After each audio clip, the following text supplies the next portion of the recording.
I've wanted to make a video retrospective related to something in Fallout New Vegas for a very long time now. I hadn't done it up until this point because Fallout New Vegas is a game that means a lot to me and I did not believe myself to be ready. And in regards to the entire game, I'm still not. However, I feel that now, better than ever, the time is right for me to talk about what is, to my mind, the best piece of Fallout in all of Fallout. I want to make it clear that I'm coming at this from a subjective point of view. I'm not here to change your mind for once in my life. I'm just here to share a little bit of what I love with you in this little retrospective of mine. The Lonesome Road DLC, my favorite DLC in all of Fallout New Vegas. This DLC usually gets cast to the side in favor of discussions surrounding honest hearts and dead money. And I can certainly see why, although I don't believe it to always be fair. It is a DLC which, in my opinion, embodies everything that Fallout should be. Or, slightly less controversial, everything Fallout represents. To me, at the very least. Now, I can already imagine some of the things that some people will be wanting to say, but I would like to push you to at least hold back on that. Because this retrospective is going to follow my Fallout show review structure. That is to say that first I will be going over the fundamentals of the DLC, then I will look into the plot, and then follow that up with criticisms and observations that I will not talk about in the previous segments. I will include timestamps, of course, but I recommend you don't skip ahead because a lot of the things I say are going to be dependent on specifics talked about within certain segments. That is to say that the plot segment won't be exclusively talking about the plot itself. So even if you know everything that happens in the Lonesome Road by heart, well, there's still a good reason to watch the plot segment. And before we begin this, you might have noticed that the footage in the background is heavily modded. If you're concerned by this, don't be. I have at least 30 playthroughs just in the Lonesome Road, both vanilla and modded, and I know this DLC like the back of my hand. Ooh, what's that? So believe me, I will not mention something that is influenced by mods. In other words, the footage you're seeing is just for reference. And if I talk about something, it's because it's something that is perfectly relevant to a vanilla playthrough. If I make a single mistake in that department, I'll do the worst thing possible. I'll subscribe to Hassan Piker. With that out of the way, I am Enclave Emily, and this is my retrospective on the Lonesome Road DLC for Fallout New Vegas. And we're going to be starting with the fundamentals.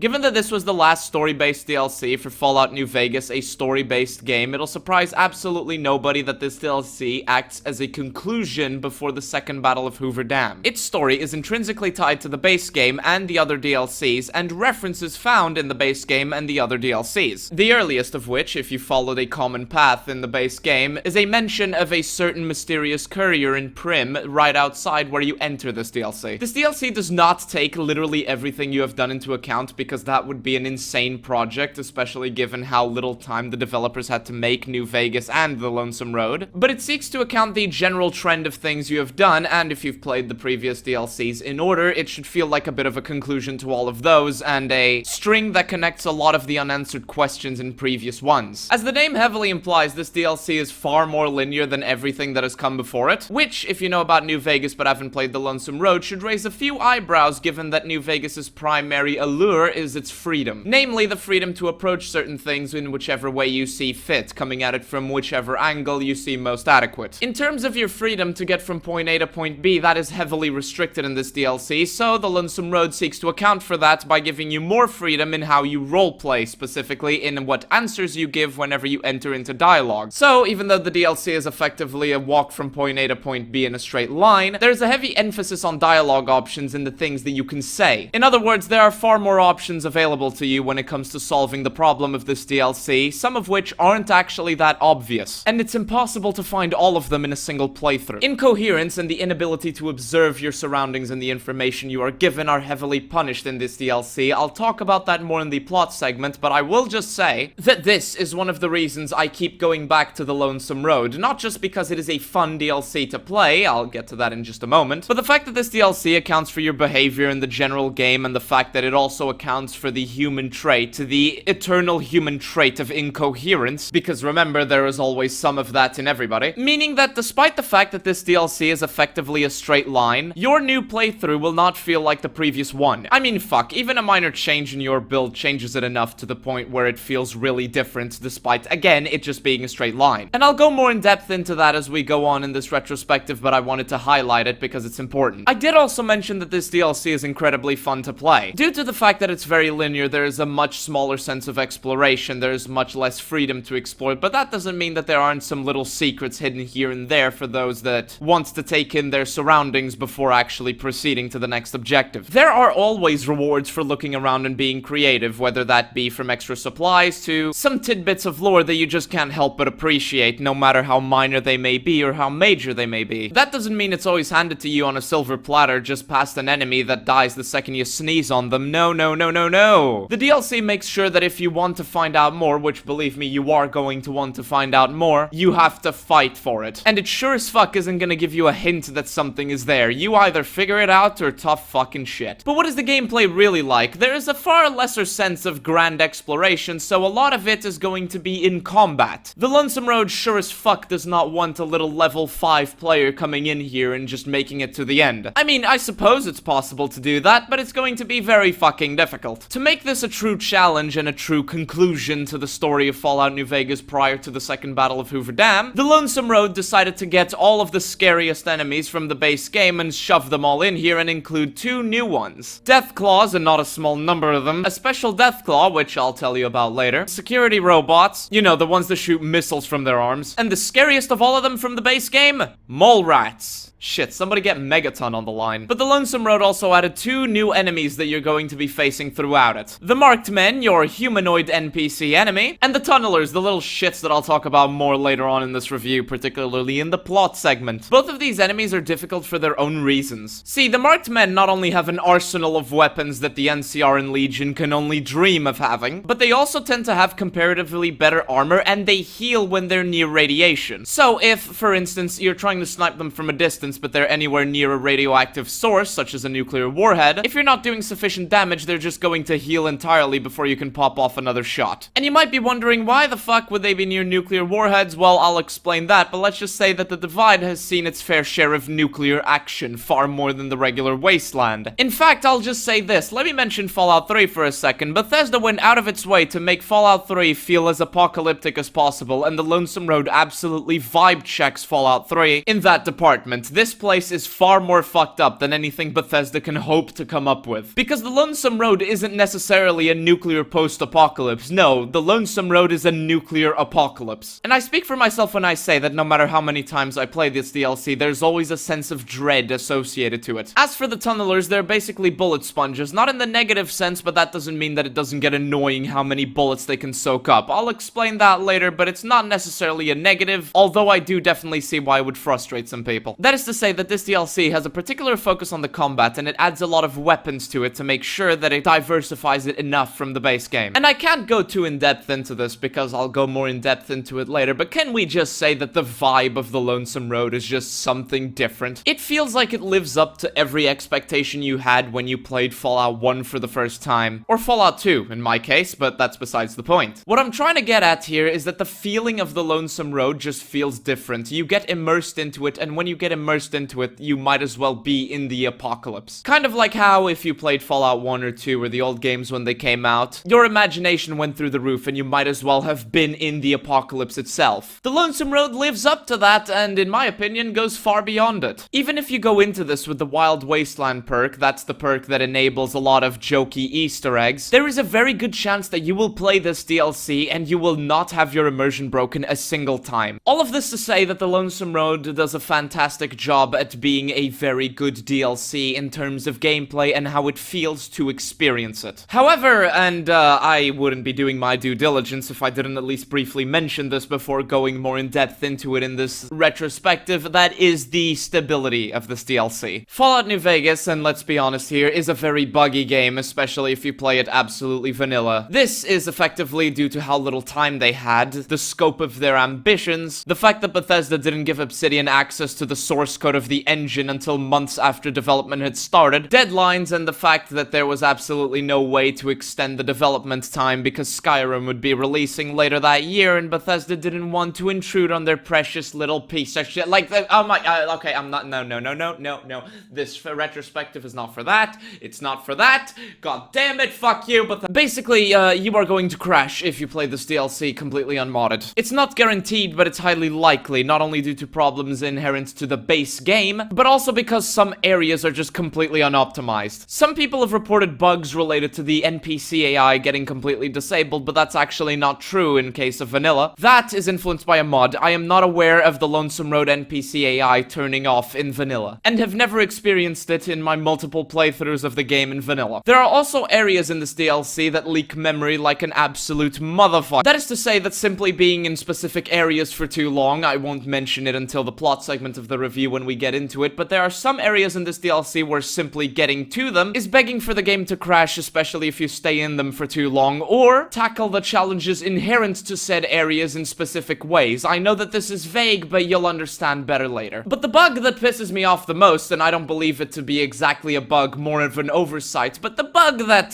pisses me off the most is actually related to the writing of this DLC, and I can't go in depth into it, but let's just say that the Lonesome Road, despite having a heavy emphasis on the story, has a bug which completely disregards some of the things related to the story. It shouldn't bother casuals, nor should it bother people who just play the Lonesome Road once, especially if they side with the NCR or the Legion, two of the four main factions in Fallout New Vegas, but yeah, it is present there, and as someone who sided with Mr. House, let's just say it threw me off severely. One last thing though, the design of this DLC. Again, I won't go too in-depth just yet, but you know how in the base game we effectively fill in the gaps with our imagination? You know, houses should be a lot bigger, houses should have a lot more things, roads should be a lot larger, that sort of thing. Well, the Lonesome Road, thanks to its design, manages to account for that and is actually almost true to scale. Of course, it's not exactly true to scale. I'm pretty sure that some of the buildings, some of the locations would probably be bigger in real life, but no, the Lonesome Road is as close as Fallout ever came up until that point to actually have realistic locations. In terms of scale, at the very least. And the fact that this is something that I have literally never heard anyone else mention, at least in video form, just goes to show how underappreciated this DLC is, but again, we'll get more into that later. But that is as far as I'm going to talk about before I actually mention the plot of this DLC and the main bad guy of this DLC, and I put bad guy in heavy quotes. Temporary heavy quotes at the very least. Because every other point that I want to make, every other observation I want to make, requires you to understand the plot. It requires you, you could say, to know the history of things. So let's get into that, shall we?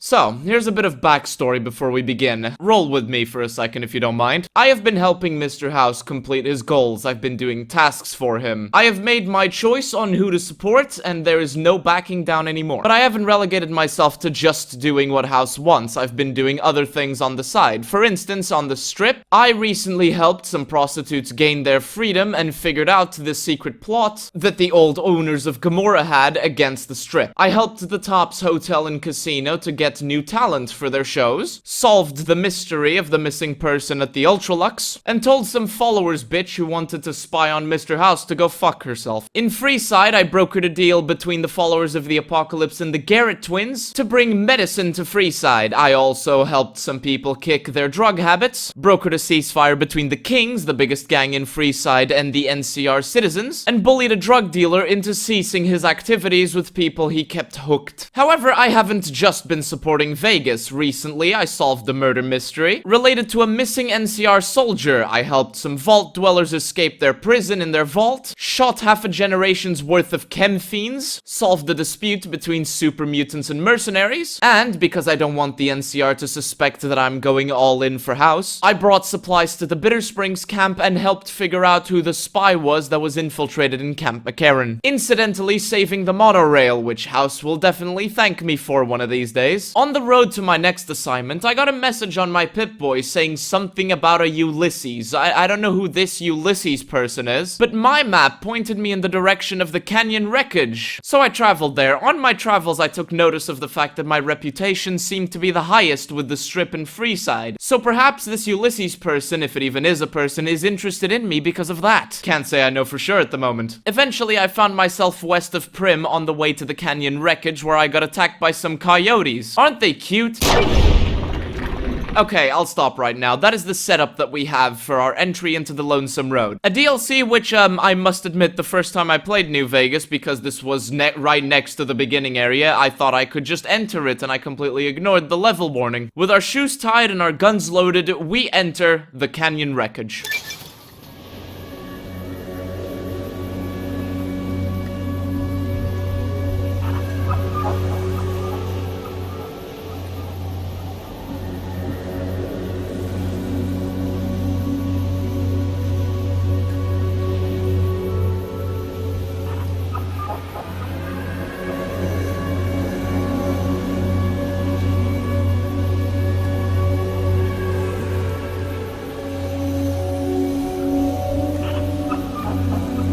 Holy shit, I suck at cinematics. Already this place is absolutely terrifying. This canyon seems to be barely holding on. A small earthquake away from collapsing completely, and in the distance we see a completely destroyed environment. A heavy sandstorm obscures our view, and after looking around for a bit and finding some supplies just on a ledge, taking in the surroundings one last time, we head down into the Hopeville bunker. Entering the bunker, we can see how even this is barely holding itself together. We go all the way down. There's graffiti on the wall with messages towards us saying that we can go home, marks of Courier 6. We reach some sort of console, but apparently nothing is on. Well, nothing except a few lights and a computer to the side, and in order to proceed, I guess we have to find our way around. Maybe kick this place back into life. So we follow a little passageway and we see a lot of supplies scattered about. Stim packs, ammunition, a breathing mask, and what appears to be a Ralphie poster on the wall. That's kind of cute. Next to that Ralphie poster seems to be some sort of iBot in a container. We've seen iBots like these before, and maybe this iBot can help me get through this place. Something about it just looks lonely as well, so I'll bring it to life.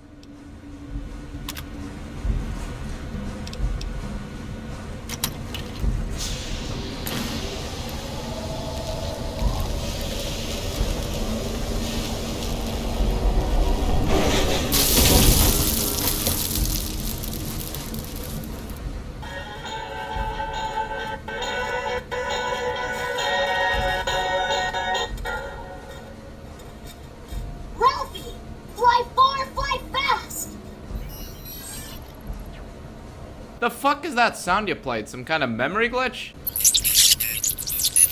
Yes, I'm sure I heard it. Are your memory modules loose or something? Probably just some old data floating around in your noggin up there. I can use some help getting out of here. Do you mind helping me? Experiment log 369248/B. iBot Duraframe Universal Interface Override System. This is Dr. Whitley presiding. We've boosted signal gain and enlarged the overflow buffer system. That should ensure 100% connectivity and control. Eddie, whenever you're ready. Yes, success. Reporting full success on 369248/B. Eddie was able to interface with and override the test panel in under 3 seconds. Great job, team. Now let's start on the proposal for the full rollout. Wait a minute, does that mean you can override the security systems? Ah, only panels with a dish-shaped receiver. Well, the console in the main room had one of those, I think. By the way, was that the voice of the guy who made you? What happened to him? Maybe you'll see him again someday. Come on, let's get the fuck out of here.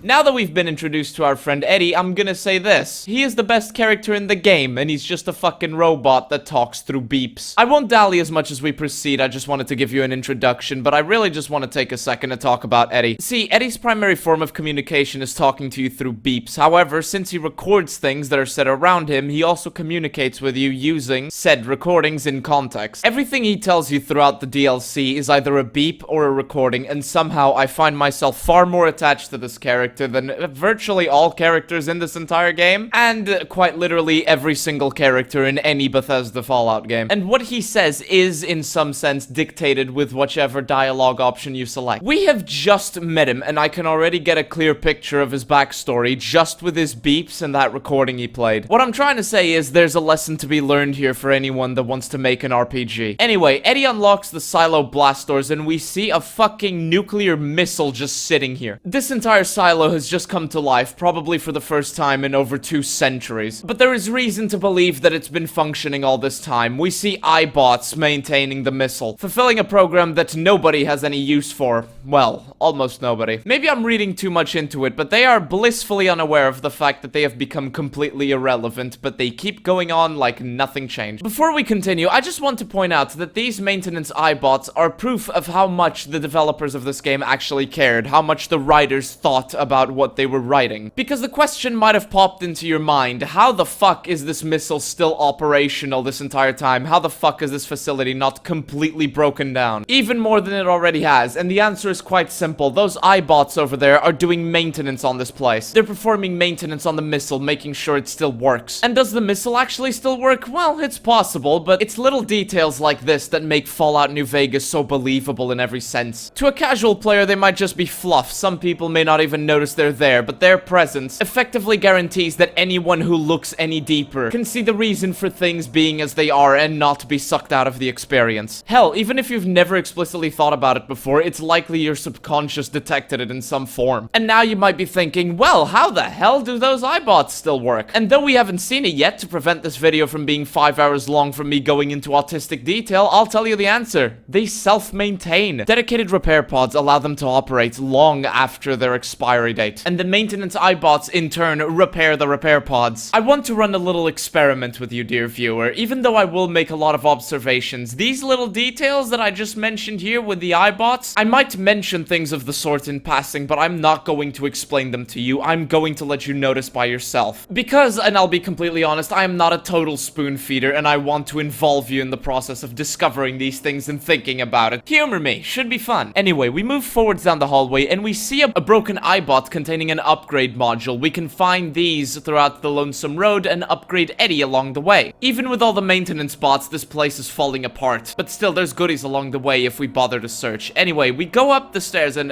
wait, what? Dr. Grant? What the hell do you think you're doing? Whitley, there you are. Orders from Colonel Autumn. He feels the iBot Duraframe project isn't advancing quickly enough. I'm to... You didn't even disengage his damage avoidance protocols. You're hurting him. Don't be ridiculous. It's just a machine. See here.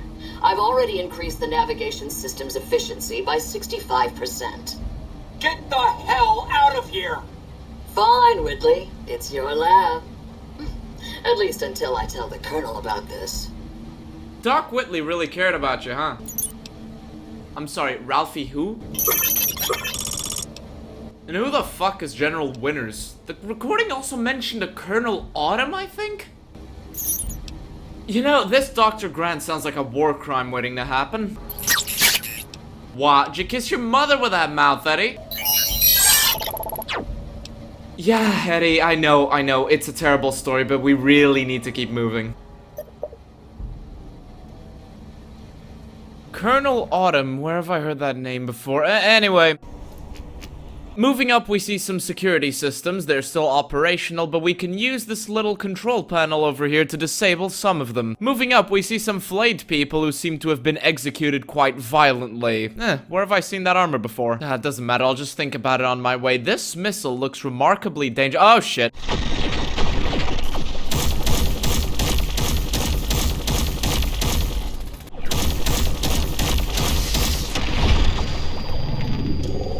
Tis but a scratch. Hey, Eddie, I wasted a lot of ammunition. Can I access one of your multi-tools? I want to make something.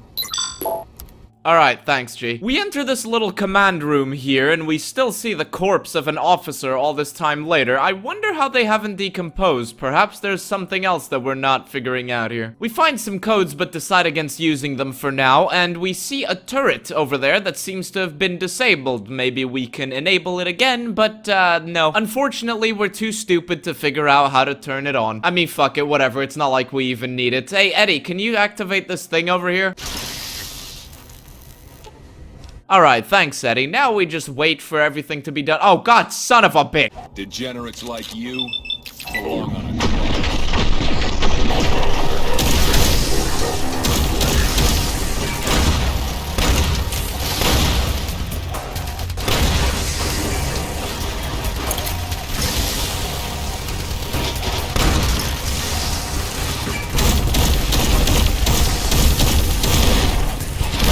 Degenerates like you belong on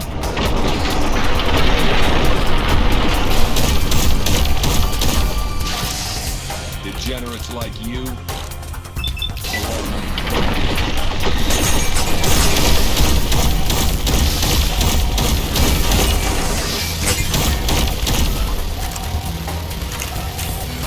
Degenerates like you belong on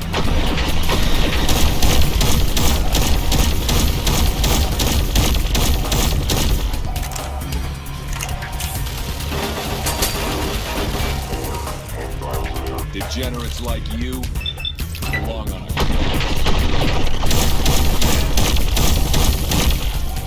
Are they dead now? Are they dead now? Am I gonna be attacked anymore? Can I continue? Can I continue? You mother...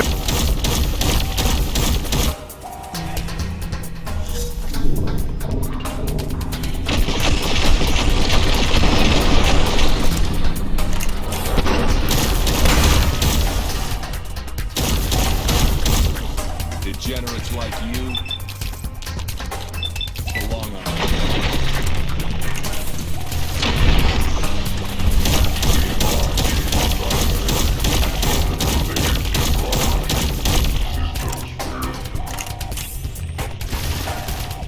Degenerates like you belong on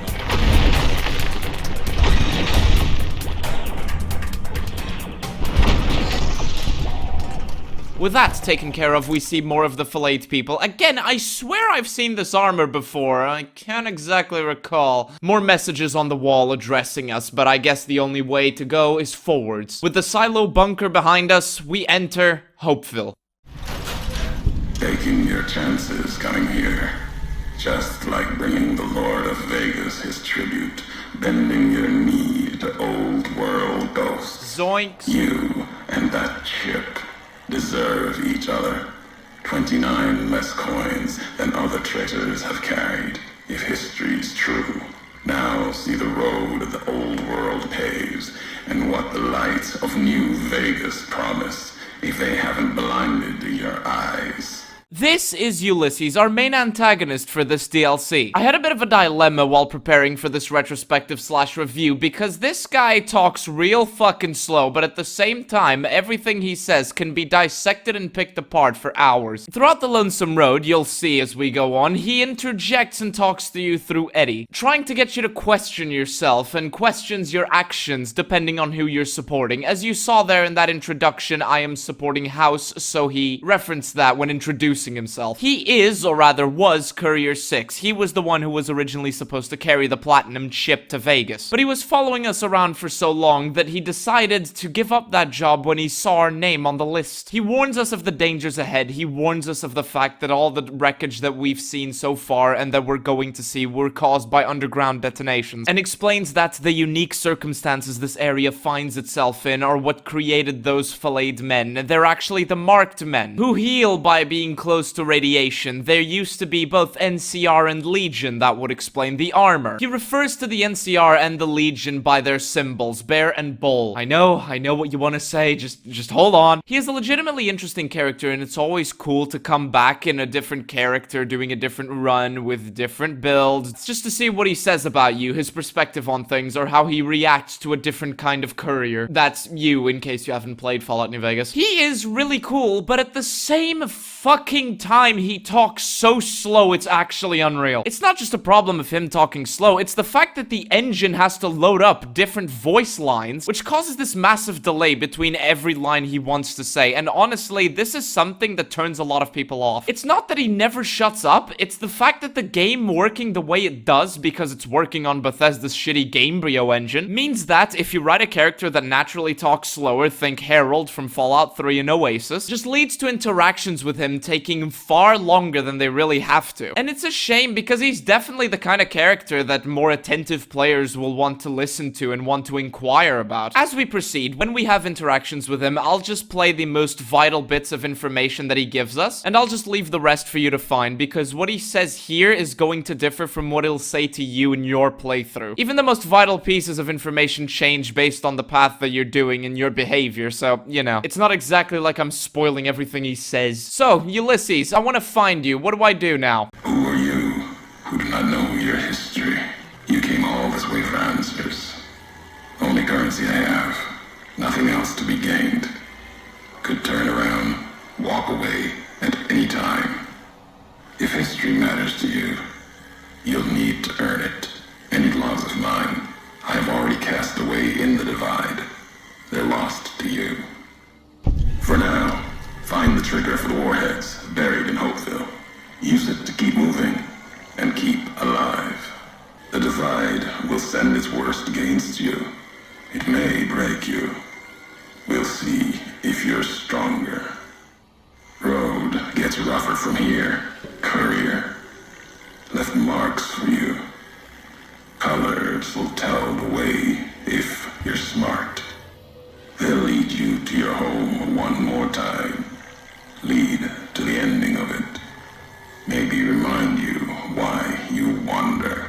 And with this conversation behind us, we enter Hopeville.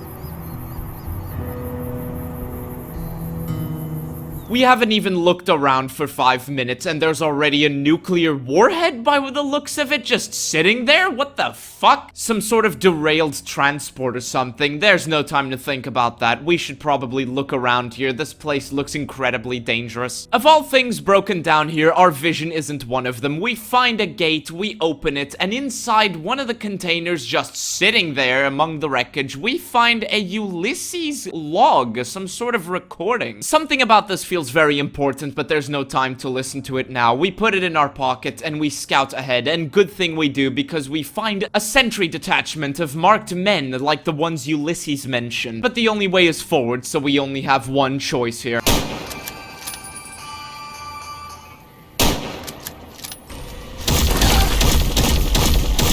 Degenerates like you belong on a cross.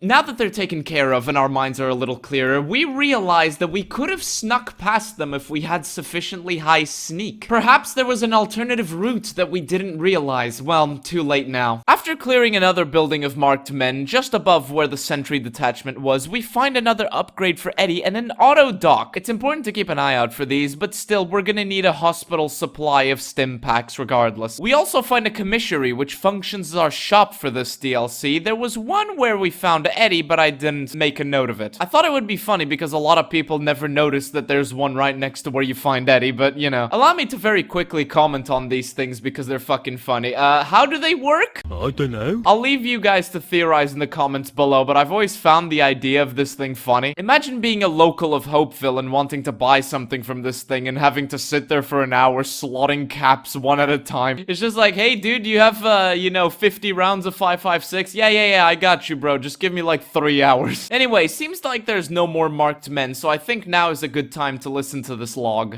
Back again. Left that crater behind. Got a few holodapes left. One's from the medical center. The woman, she fixed the recorder.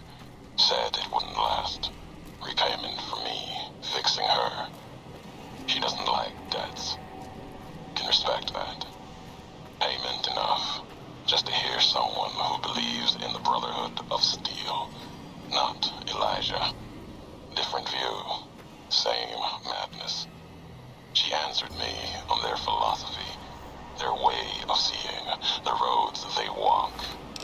Dead ends. Empty. As if technology can solve anything. Big empty's proof where that road leads. Just like the divide. And all the roads that lead to it. You know what? I'm gonna find a bed and meditate over this. Oh shit. Yeah, I'm okay. Just my daily dose of estrogen, but in stim packs, no problem. Yeah, you know what? I don't think I want to sleep anymore. Ooh, another commissary. You know, since the sleep has left me like Scooby-Doo's soul leaves when he sees someone dressed up as a ghost, I think it's time to move forward, but it's important to scout ahead, and it's a good thing we do because we spot an ambush in the building opposite to us.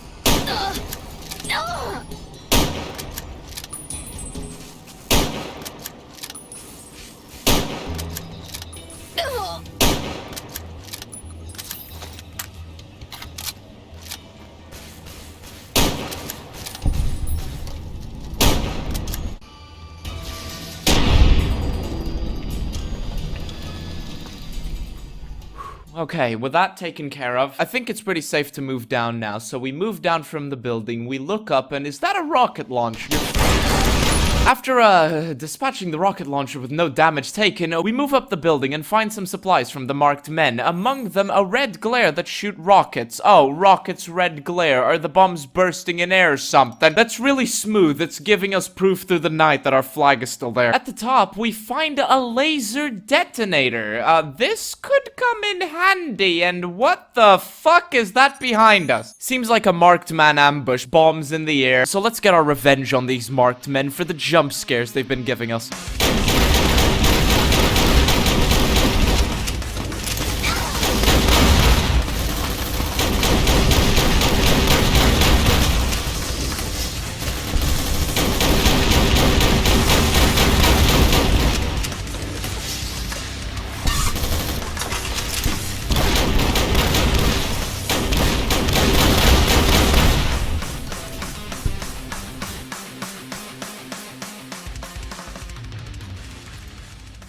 With that taken care of, we use the laser detonator to explode one of the warheads, and it causes a huge fucking explosion.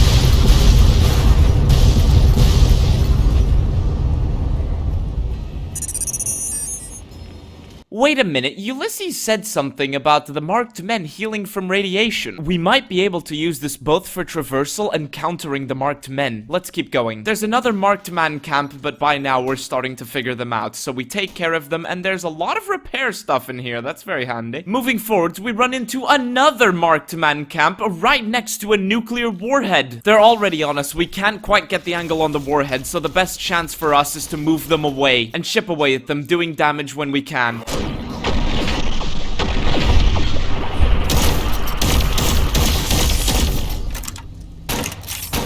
Degenerates like you belong on a cross.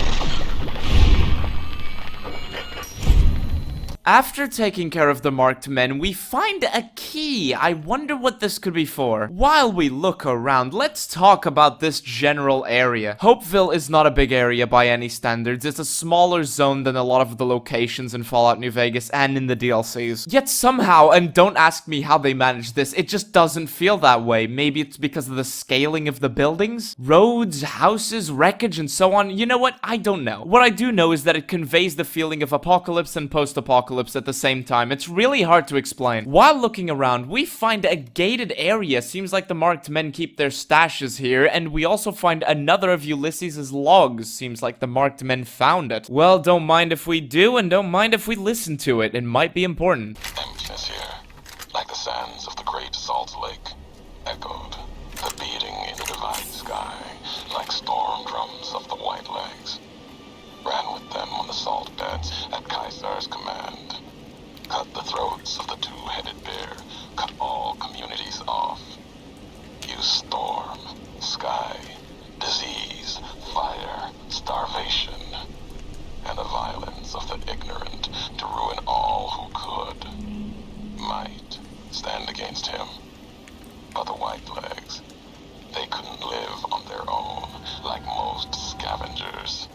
So gave them purpose, turned weapon, the wall of New Canaan, too high for Caesar, too proud maybe, or maybe something there from his past that needed killing, memory of Graham, helped them dig out Canaan's supply caches and other secrets the sands hid, bunkers filled with powered weapons even the Brotherhood might desire. They call these new weapons storm drums in the firing of shells. Taught them the power in the casings to channel the spirits in their guns. Me, they called me the flag bearer.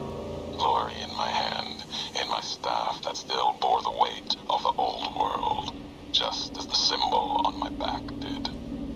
I learned their weapons as a means of respect, and when it came their turn to pay respect to me, history came rushing back. Can't escape what's been done. History's there, no matter how far you walk.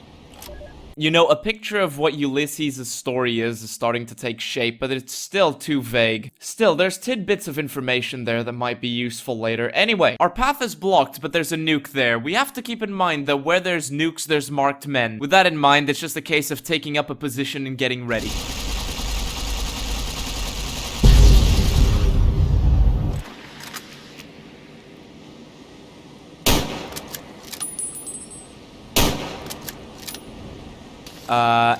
Eddie, no, don't rush them, Eddie.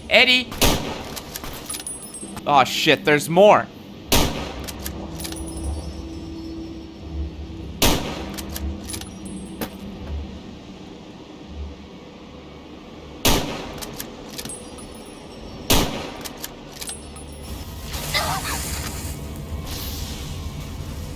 Degenerates like you belong on.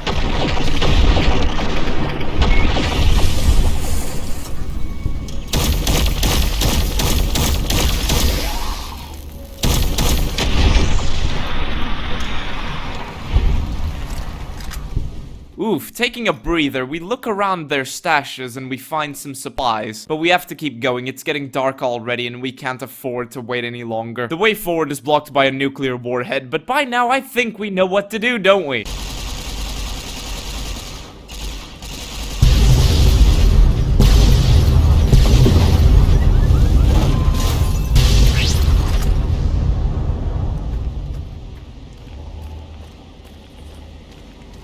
It's like a gender reveal party in California. With all the rubble out of the way, we move on to the collapsed overpass tunnel.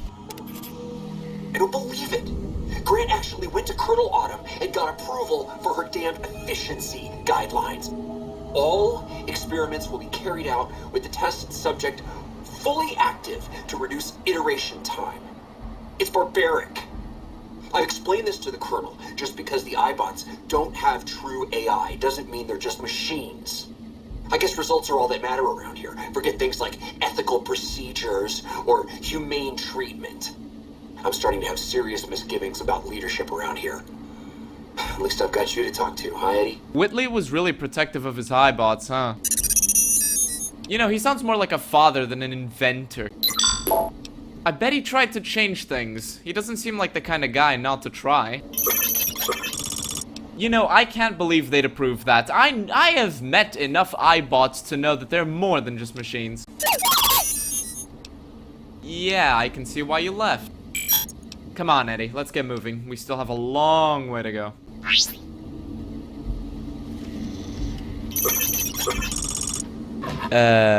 Is that a death claw? Oh boy. Advancing further into the darkness, we see what looks to be like NCR corpses, and recent ones at that. This doesn't strike me as a normal death, but it also doesn't strike me as a death claw kill. Next to the body, we see the Bravo team mission orders. We can find out what they're doing here. Something about flashbangs and grenades as well to scare away something. I'm not sure, I didn't really read it, it's too dark. Wait a minute. If this body's recent, does this mean the fucking NCR is still pushing for orders in this fucking place as it is? I mean, the Legion I get, they don't really know what happened here, and they treat their soldiers like the NCR treats bullets. Read disposable. But from what I gather, the NCR seems aware of what happened here, so why the fuck are they sending soldiers here? Hey dipshits, I don't think the nuclear hellscape is exactly where you want to establish a supply line, but hey, what do I know? Reason number 9763 not to support the NCR aside, we march on, and ahead we see a hole of some kind in the ground, and something crawls out of it, and it— what the fuck is even that?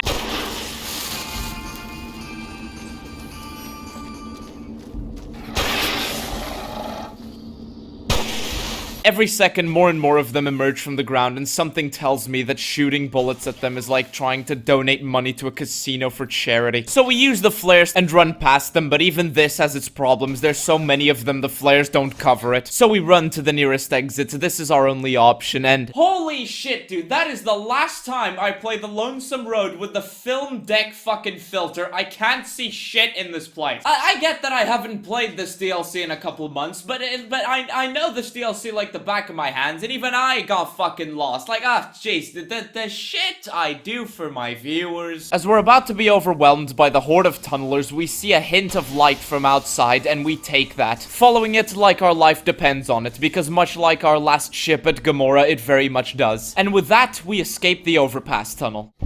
There you are. You went quiet for a time. Thought you might have returned to Vegas, its comforts. Maybe you took that machine with you. There's a lesson here in the divide. Old world history about holding on to something so tightly it breaks or falls apart. May have seen the cracks in Vegas's walls already. If so, they'll grow in time. No matter how much you back house. I wouldn't be so quick to discount Vegas if I were you. Your future with House has two roads. The road the tribals in Vegas want. Their spirits crushed. Based. Or your face on a robot servant, smiling forever in a dead casino. There's future in neither. Okay, so what do you have against Vegas? Vegas is old world, filled with old world ghosts and ghosts. Need the living to do their work. That's why the families are there. Why the bear stumbles there to lose itself. It's a dance. I don't know its purpose.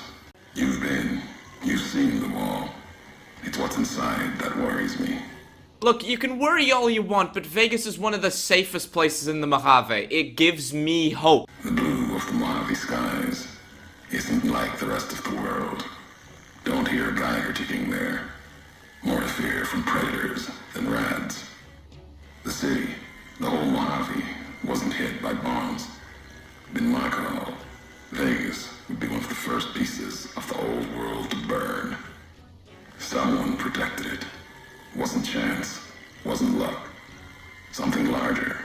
Yet they let the rest of the world suffer. And they'll do it again. House is way more pragmatic than you think, buddy. Believe that. Vegas runs. I've seen what it's done to those who oppose it. And I've seen its messengers. But everything in Vegas speaks of someone who can't let it go. Except poverty. House takes a shovel to history's graves, props up the dead, then puts words in their mouths. The tribes don't even know how they were broken. Good. Not going to waste time trying to make the blind see. Took a chance coming here, same as I did. Now we'll see how it plays out. Yo, about those guys in Hopeville, some of them were NCR, but others were Legion. Why were they together? You see, true. Not scavengers. It's what they wore. Before this all happened, the hate the bear and bull shared across the battlefield now turned against the divide. Few survived. Intact. Many NCR were already here when the destruction happened, keeping the route east open in fear of Caesar, fear of the Legion. Ah, so they wanted another supply line. Is that why they almost lost the first battle? The dam, that old world wall. The bear, NCR, couldn't be allowed to reach it easily. Long 15, Cayman, both bad enough. Kimbo, Kaiser, House. You'd think their whole world was that wall, cutting the Colorado. If I'd never laid eyes on it, never spoke of it. Wait, what? But once found, it was all Caesar could see. That, and the flag beyond it, another symbol, big enough to challenge him. And the divide, one of the roads to it. Legion was tasked with cutting that artery. If you can't kill the bear in one stroke, bleed it, starve it. Logistical warfare. Okay, by the way, what were those things back there? Tunnelers. Predators that make their own roads beneath the ground here. Divide broke their sky, showed them the world above, and the scent of new prey. Be a slower death for the Mojave than bombs and fire, but they'll come before its people, from where they least expect, below. So the war created them, and the earthquakes got them to come up, right? Makes sense. Truth favors that. Matches the history of this place. They'll start emerging throughout the Mojave in time. Might be years. Probably less. They breed fast, hunt in groups. More than enough to bring down the strongest in the Mojave. Once they draw blood. Seen them tear apart Deathclaws. Deathclaw might get some, but the rest will swarm it, tear it apart, like Denver hounds. Okay, so about this road, where does it go? At the end of the Highroad lies Ashton, its silo. That machine I'm with you, it can open it, wake it up, like it did the one in Hopeville. You know, it sounds like you hate the iBot. Hate? No. There's nothing to hate in metal, steel, gold, or platinum. Your machine, it's just a tool, made of wreckage of the Divide. All that was brought here. You know, whatever. I've never been here before, you know? Many in the Mojave think the Divide's nothing but canyon and storm. Wasn't always. There was life. A town farther west. Not talking about an old world town like Hopeville. More recent. Something you saw in your lifetime.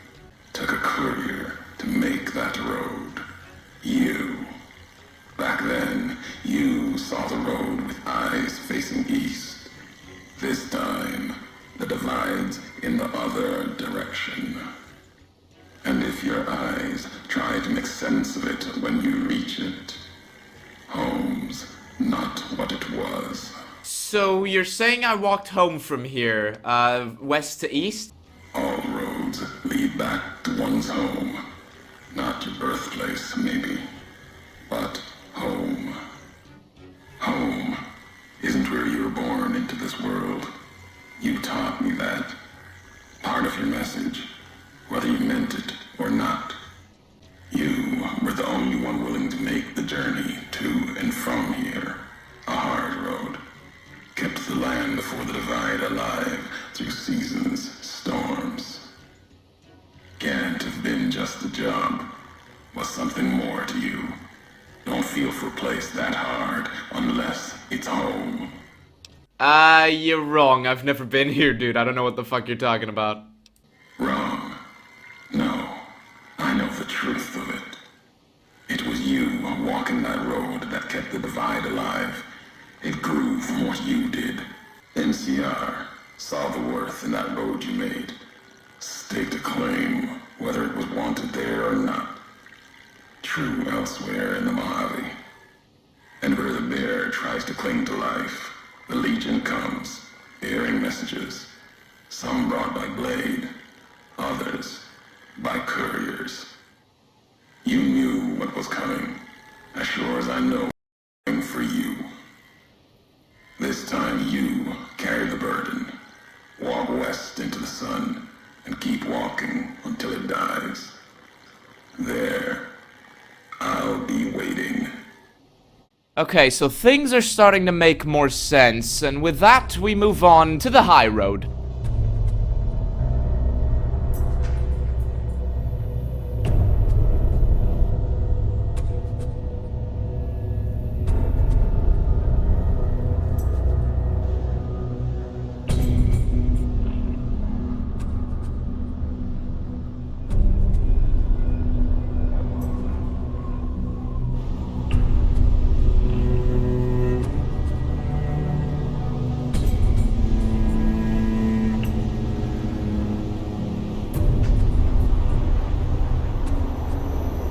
We run into some marked men, presumably there to keep an eye out on the underpass, but their armor is nothing like the one we've seen so far. It takes a lot of ammunition to take them down, but eventually we do, and we find another commissary. Hey Eddie, can you unlock this for me? We walk forward and we can see a nuke on a highway. Thankfully we're not in China, so I think it's okay if I...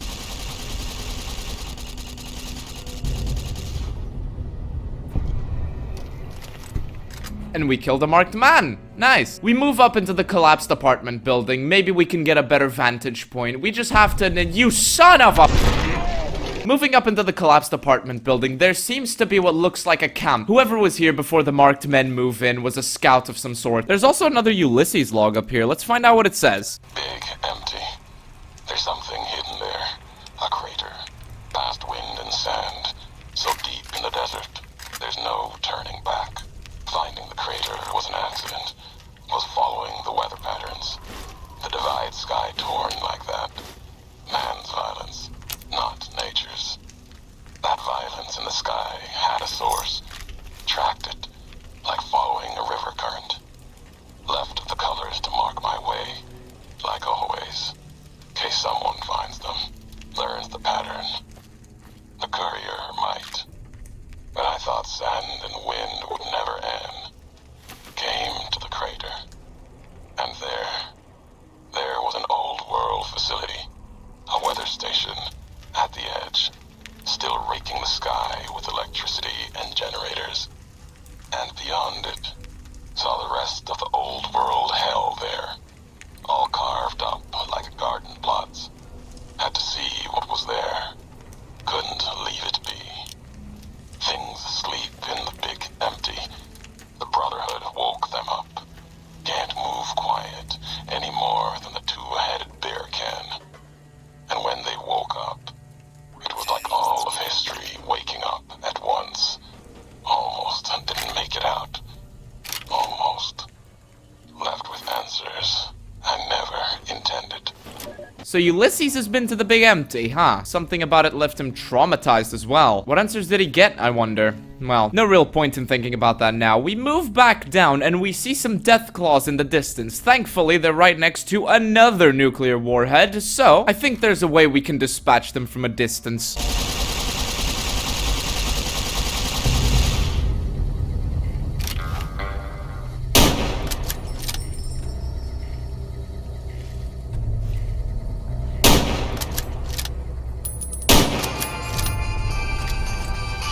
Degenerates like you belong on the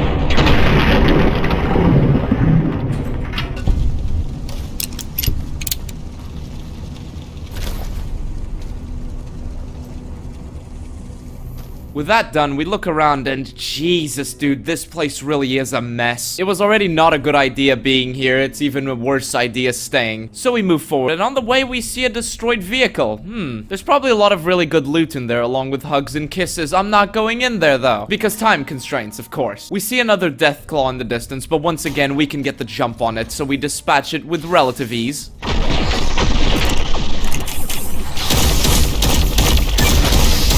I said relative ease. I said relative ease. Degenerates like you belong on the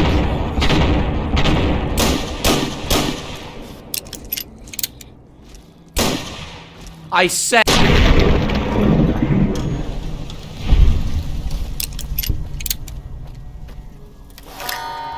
Oof, that was easy. I think it's time to celebrate it. Wait, huh? Yeah, all due respect, sir, I think you're making a mistake. We're close to a breakthrough with the Duraframe iBots. I can feel it. Yes, sir. Yes, sir, I understand that we need the Duraframe assets for Hellfire armor, but... No, sir. Yes, sir. I understand, sir. I'll tell the team to start disassembling the ED series prototypes right away. Eddie, you little rascal, were you eavesdropping again? I think those videos you watch are a bad influence on you. How much of that did you hear? Didn't Dr. Grant say she'd upgraded your navigational systems? And I think I have an idea. How'd you like to be just like Ralphie? Do you, record everything that's said around you? No, Eddie, I don't want to hear your recordings of human mating calls. Okay, for real now, it sounds like Doc Whitley was a bit of a rogue element. Yeah, I see where you get it from. I think I would've liked the guy. Come on, let's keep moving. Much like Ulysses said, ahead lies Ashton, but it's worth it to look around and be mindful of our surroundings. We find a campfire just above the collapsed underpass, and we see another of Ulysses' logs. I think it's good to listen to it while we check for supplies we might be able to take along with us. I walked the Great Salt Lake as Kaiser's eye, then his hand. Mongrels there, 2 legs and 4. Saw the walls of New Canaan and the scavengers circled. Hadn't the strength or fire to take. Too high, too strong. White legs. They were born for war. They run to it, hungry for battle. Yet their hunger is to be a part of history, something larger. Like the Legion, as always, brought them a message from Kaiser. If New Canaan burns, Kaiser might see them. Might. Even the chance was a lie. To honor Kaiser, destroy the history of New Canaan and the way they carry it in their generations and family.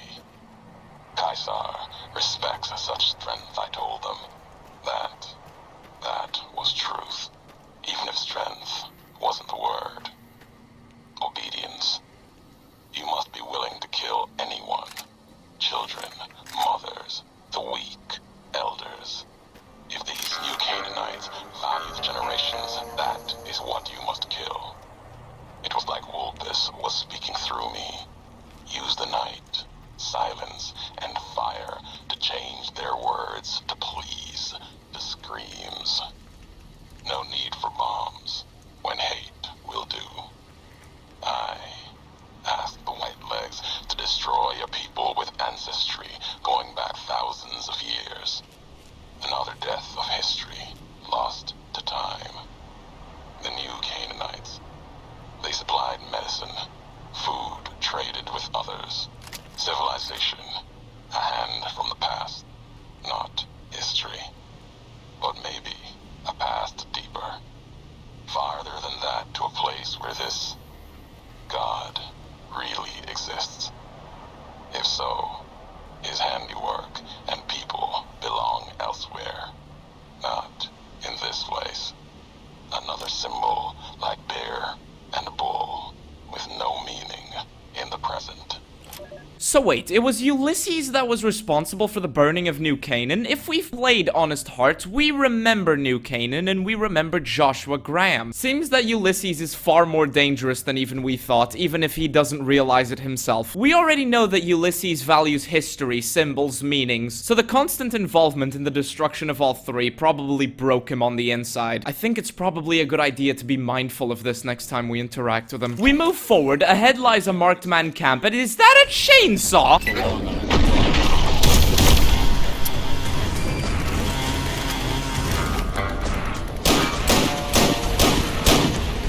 Degenerates like you belong on a cross. Degenerates like you belong on a cross.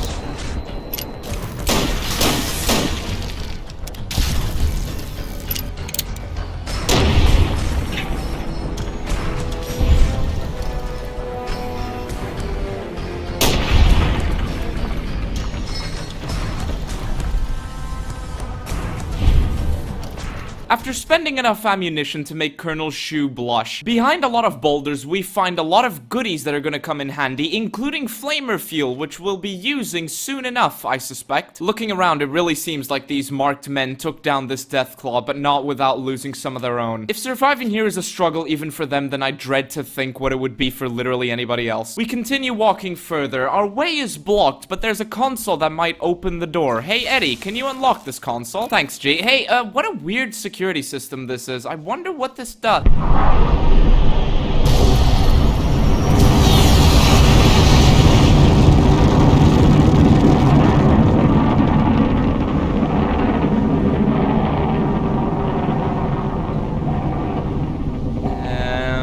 Did we just,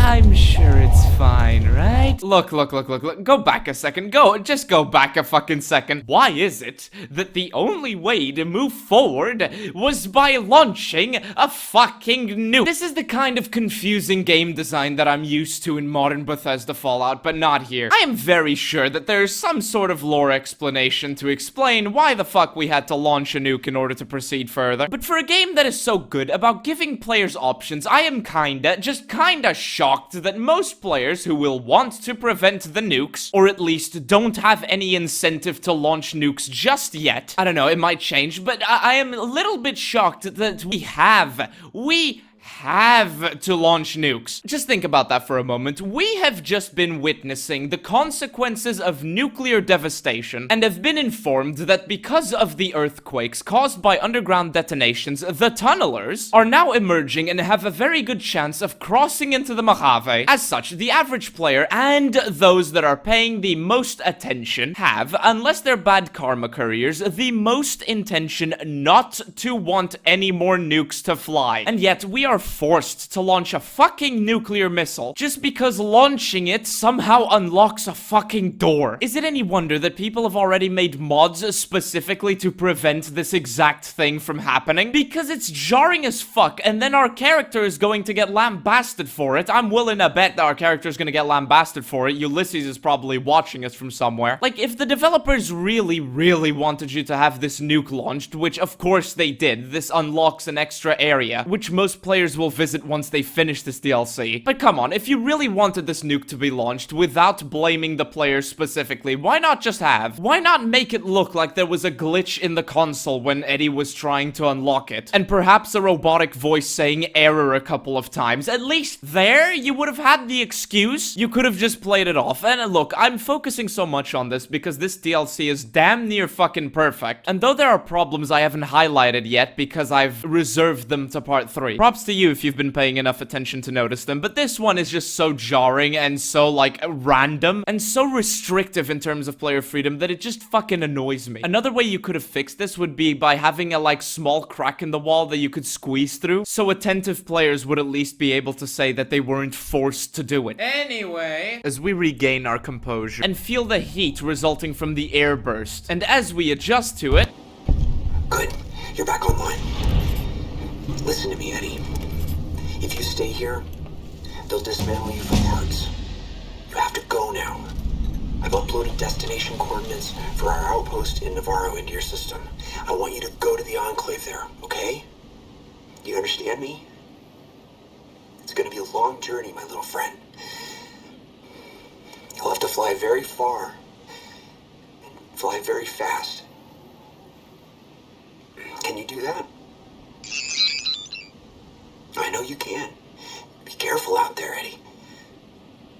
Maybe I'll see you again someday. Wait. So Whitley turned you loose all on your own? That must have been scary. Yeah, it doesn't sound like it was easy for him either.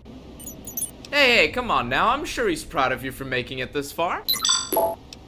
Oh, and Navarro, yeah, I've never heard of that. Is that far? Yes, Eddie, I'm sure you didn't make the entire trip in one go. Still impressive, though. Well, come on then, let's get going. He may just be metal nuts and bolts on the inside, but I can't help but be proud of this character, and he shows pride in his actions as well. You're stronger than you look, Eddie, but you have to be even stronger, because we have to keep moving. Entering the silo lift, this place is collapsing, explosions all over the place, and tunnelers flooding in. The only way forward is to take the lift, and we do, but tunnelers attack us from every direction. Like a lake lurk in the waters of Lake Mead, smelling blood in the water. Our flamer fuel supply is plentiful, so we manage to keep them at bay, but this place is so cramped that they keep hitting us regardless. And just as it looks like we're going to be tunneler food, just as it looks like this place is going to bury us alive, we reach the bottom and move forward into the Ashton silo. There's still explosions in this place, but it looks far more stable than the lift. The blessing might be small, but it's a blessing nonetheless, kind of like the remaining waters of Camp Golf. So, we take a breather and we decide to look around. After looking around for a moment, we find a weapon repair kit, along with unlocking the doors to an office filled with goodies in the body of a marked man. Moving down the hallway, we hear what appears appears to be a security robot behind this door. If we get ready, we can jump this security robot just so long as nobody opens the door. Eddie, you're a prick. After breaking more limbs than patrons do tables at the Atomic Wrangler, we find another commissary and thankfully an auto dock. Exploring the silo a little further, or rather what remains of it, we find a large locked door. After breaking more bobby pins than skulls do in the Thorn, we find another broken eyebot that we can use to upgrade Eddie. We may not have found one of these in a while, but they come in handy every time we do. It seems the only way forward is down, but at least there's no tunnelers here. Oh shit. There's no time to dally in here. We run to the nearest door, and it leads us to the Sunstone Tower, because the tunnelers have infiltrated this building. Now further upgraded, and with more confidence than ever, Eddie rushes ahead, and we shoot flares at the tunnelers, keeping them in a panic, so Eddie and I can chip away at their health and pick off the ones that show the greatest signs of weakness. One by one they fall, and eventually we're in the clear, which gives us time to explore this place a little more. There's a lot of goodies in this place that a lot of people will miss, you'd be surprised. Civilian firearms, bullets, healing items, magazines which we can use to increase our stats, both permanently and temporarily, along with the indication that a Chinese spy apparently lived in this place. After picking through this place in a not too dissimilar way from a Brotherhood patrol in a weapons factory, we reach the top floor and we enter the Divide. Ashton, tiny cracks in the earth, nothing compared to the road carved ahead. Before you, this is the edge of the Divide. Ahead lies your work, the history you burned in the earth, what you brought to the people here. What do you mean? I had nothing to do with this. You delivered a package, had markings that matched those in the Divide. Not all, but enough. Military markings from someplace the bear had savaged in the west. Maybe seeing those markings on it reminded you of home, made you carry it. What package? I don't remember it. It was from the west, from deep in NCR. Whether made by them or not, it came here through your hands. It was a device, a detonator, one I'd never seen before. Or heard before. You carried that thing to the Divide. I know because I followed you as you walked the road, watched you do it. Here, to the community you built. And you are responsible for what happened after, when the device opened, started to speak. When it did, the Divide answered back. Those missiles you've seen, buried in their silos. They exploded beneath the ground, cracked the landscape. Sand, ash, the dead. The Divide skies became a graveyard. And if you saw this happen, how the fuck did you survive? Should have died there. But now that I know you live, the machines here saved me. I was the only survivor. Or thought I was. Your package, the message inside, awoke medical machines, close to the one that shadows you, began to build themselves. Then others. They only take what parts they find in the Divide, never roam beyond it. Can't even leave the silos without a human shadow. Like hounds. Maybe they saw the flag on my jacket, thought I was of America. If so, history saved me. A sign. So you're blaming me for an accident? Lame. Accident. The names you hang on this courier. You carry death wherever you go. Mojave knows. Or will. I'll see you answer for this. The road doesn't end here. There's more to come. I swear to you. What happened here can happen again. You already proved it. What you did in Ashton. The silo there. Yeah, look, did I not say this was gonna happen? Look, Ulysses, I didn't know the silo was active. Didn't stop you though. Like carrying the chip to Vegas. Old world death in your hand. Pieces of the old world like that just need someone careless enough to take them where they need to go. To do their killing. Look, alright, just fuck it. You wanted me to come to the Divide. I am now in the Divide. What now? Your roads are not done. Haven't walked it full yet. Not nearly enough. The way ahead and below leads to the heart of the divide. And there, you and I, we'll have an ending to things. By the way, just to clarify, the Legion doesn't know what happened here, right? No, they don't know the history of it, so send others to find out, more to die. At the hands of their brothers, the divide has claimed. It doesn't matter. The Bear's reach was cut off. Now only the Long 15 remains. Once that's finished, Mojave will be under the flag of the Bull. Oh, I see where this is going. So you're going after the Long 15? That's more miles than the Legion can hold. Won't hold it. Divide taught me you don't need to. Just cut it off. Then the Mojave will fall. Bear will starve. Its flag will burn. It spent too long dying. The Long 15 will end it. Wait. So he wants to nuke the Long 15. Hey, Ulysses, enough of this shit. Tell me where you are. At the end of the divide, through the trenches and wreckage, that's where you'll find me. My new home, here, amongst dead men. You and that machine. Keep your eyes on the tower that cuts the horizon. You'll find your way. Made it this far. Not much farther to go.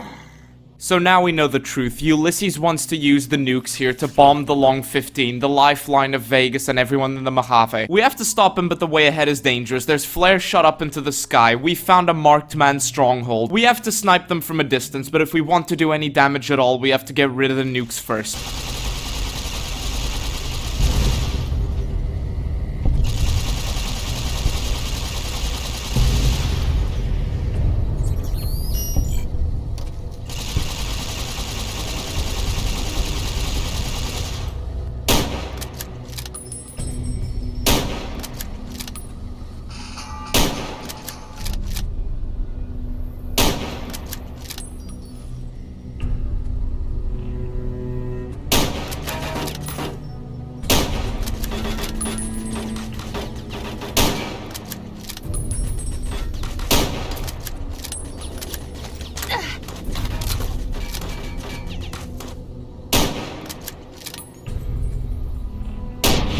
We might have been guilty for their creation, but we feel no remorse as we take care of one after the other in our effort to stop Ulysses' mad plan. Steady hands and keen eyes like the rangers at Hoover Dam, we pull the trigger and adjust our view, taking them down one after another, but there's always more of them. It's an army. But no army is endless, and eventually the way ahead is clear enough for us to come down. On the way down, we decide to check our surroundings, and it's a good thing we do because we find yet another of Ulysses' logs. Now that we know his mad plan, it's probably a good idea to listen even more intently. Every word could decide whether or not we succeed. The Whitelegs meant to show respect, bribe me for Kaiser's favor, echoing mannerisms and words, showed them tech caches, taught them the workings of chamber and powder, spoke of Kaiser's pride in those that used such things. Lies. And then they tried to honor me, not the Legion. They brought me before the campfire one night, showed me how they changed themselves, how they wore their hair now. It was like my entire dead tribe in the firelight, teeth grinning red in the dark, eager corpses, blood-covered ghosts. They had taken my braids, the way of the twisted hairs, as if it showed they were like me, of me, while every knot in their braids spoke of raping, violence, and ignorance of what the knots meant. They thought to show respect, defiled it, lost myself in trying to read the braids they wove. When I remembered, they had put no meaning in it. They had no history of what it meant.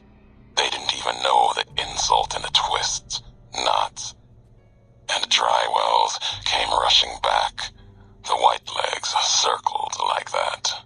It was like looking at the dead of my tribe, reborn as ghosts, hateful, hungry, bowing to Kaiser.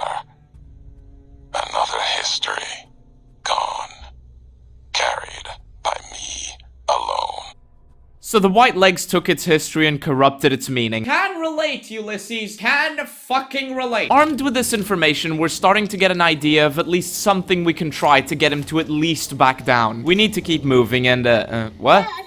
Hey, Dad! Check out this robot I found! Careful, Tommy. I've never seen a robot like that before. It might be dangerous. He's not dangerous.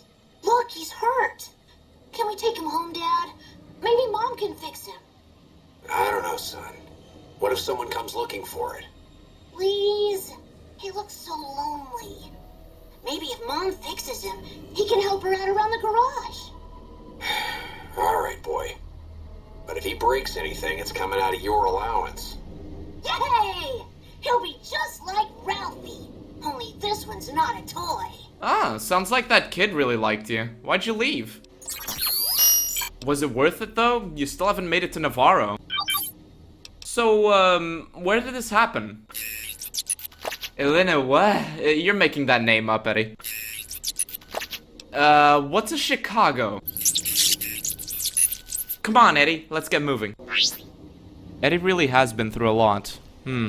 Anyway, let's keep moving. Somehow, there's even more than we thought, because the second we get down, we get ambushed by more. This angle is impossible. Not only do they have the advantage, but they're also healing. Through sheer determination and brute force, we eventually take them down, and now we have a moment to catch our breaths and look around. After looking around a bit, we find a lot of goodies, stimpaks, ammunition, and so on, with even more concealed in the marked men's sleeping area behind a few landmines. It's getting dark now, and it's better to wait for light to return before proceeding. Given that he brought us here, it's reasonable to believe that he won't carry out his plans until we are present in wherever he wants us to be. Our luck may not be 10, but we're confident on this guess. Now that it's daytime again, we decide to proceed, and we run right into another marked man ambush. Well rested and with the determination of a contubernium, we take down the marked men one at a time and clear the location, giving us an opportunity to get even more supplies than we already had. Our patience has been paying off, and thanks to it, we are now armed to the teeth. But just because we are doesn't mean we should stop looking around. A good idea, because after detonating another nuclear warhead, we find another broken down iBot we can use to upgrade Eddie. Looking around even more, we find yet another Ulysses log. Let's have a listen. Have you ever wanted to speak to history? Just to know the why of it? I don't. Not any longer. There's old stories about gods and men, past history into myth, where the gods, they're like children, petulant, cruel. Those were the voices of the big empty. The past. Couldn't leave well enough alone. Had to ask the why of it. Their answers were madness and power stronger than me. Would take 100 Elijahs. Someone tougher than him or I to best of them in their dome. They didn't know why they were there. What had led to that point. Their names, like serpents devouring themselves, cannibalizing their own thoughts. When all seemed lost, thought it was the end. My anger gave me strength to ask them my last question. Who are you that do not know your history? And they awoke for a short time. The flag you wear, they said, we remember. America. It wasn't just a flag to them. It was a place, an idea they had cared for. Once, they told me what it was like to grow in that world. All they had done to lift it up, protect it. They didn't know it was gone. That, yet, they had cared once, before forgetting their history. As they were talking, kept seeing the career's shadow behind them, giving each their words weight. History cast aside, a home left behind. I listened. I asked, was there anything left? Anything that still carries America's voice? And they told me I had already been there. I and one other, walking right out of history, deeper than we knew. They told me what lies in the heart of the divide, what can be found there, and the words to awaken it, and the one to It seems we were right. Ulysses really is traumatized at what was done to him and his tribe. It may be too early to call, but it's reasonable to guess that Ulysses' plan is predicated on a Hail Mary. He seems to believe that if the Legion really is the best way forward, then give it all at once, and if it dies, let it all die. This isn't just about the Twisted Hairs. This isn't just about the White Legs, about the Legion, about Vegas, about the NCR. It's a question of civilization itself. Give it a chance or burn it all and start anew. Begin again, even if it means through blood and fire. But even if we support the Legion, we can't allow this to happen. We should probably advance, but before we do, it's worth it to look around yet again for something we have missed. Climbing up some broken scaffolding to a nearby building, behind a computer there's a gate to a sewer. This is way too convenient, so we decide to explore further. We go into the sewer and oh shit! After 2 rounds of heart surgery and some followers of the Apocalypse sponsored anxiety medication, we look a little bit further and we find another broken down iBot we can use to upgrade Eddie. Continuing on to the other end of the sewer, we come out the other side, even higher up in the building than previously believed, and we find a dead NCR riot control wearing elite riot gear and packing a sniper rifle. Making yet another mental note of the usefulness of checking our surroundings before proceeding, we go back down where we were before and we proceed inside the...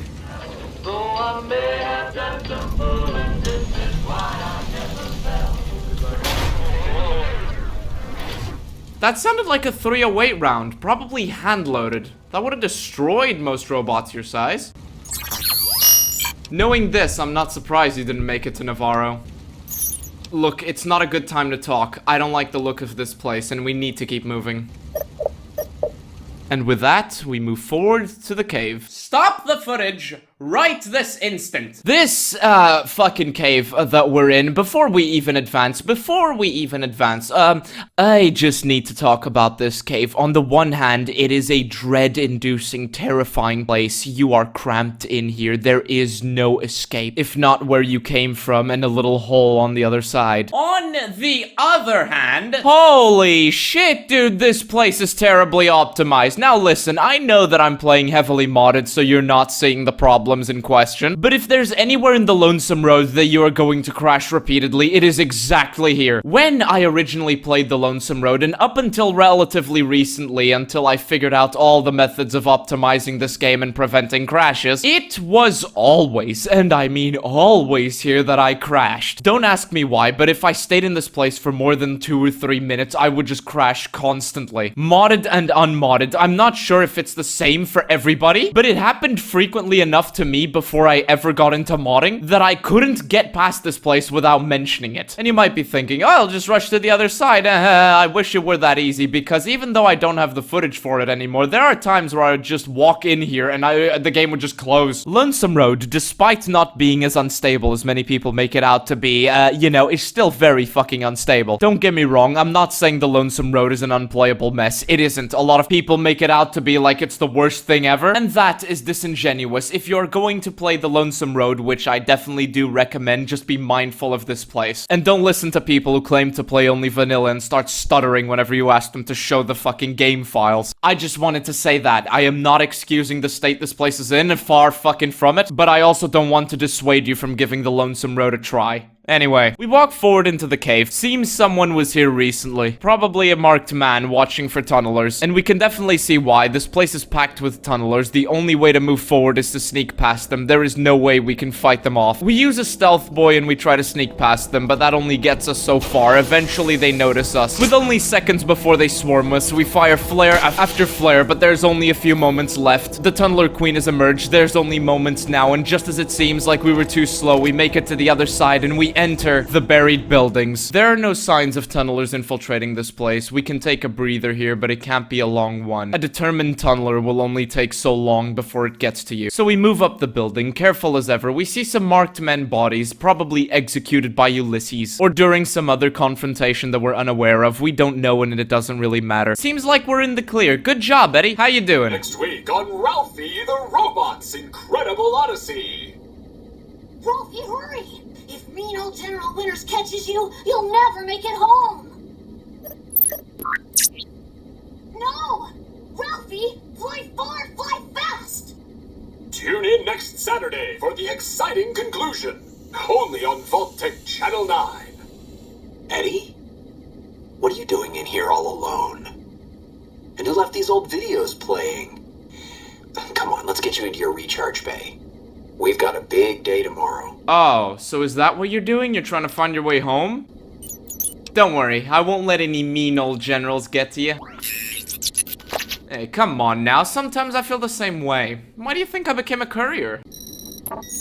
Come on, Eddie, we've gotta fly far and fly fast if we want to get to the end of the divide.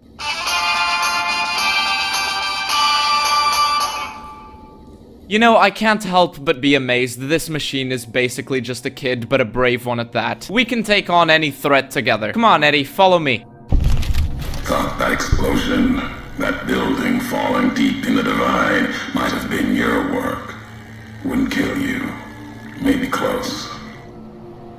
Knew you'd survive, but no need to go any farther. You've brought me what I need. What? That machine with you, sealed in the Hopeville silo. Needed someone to unlock it. Huh? Bring it home. Now the signal's strong enough. No need for you to carry it anymore.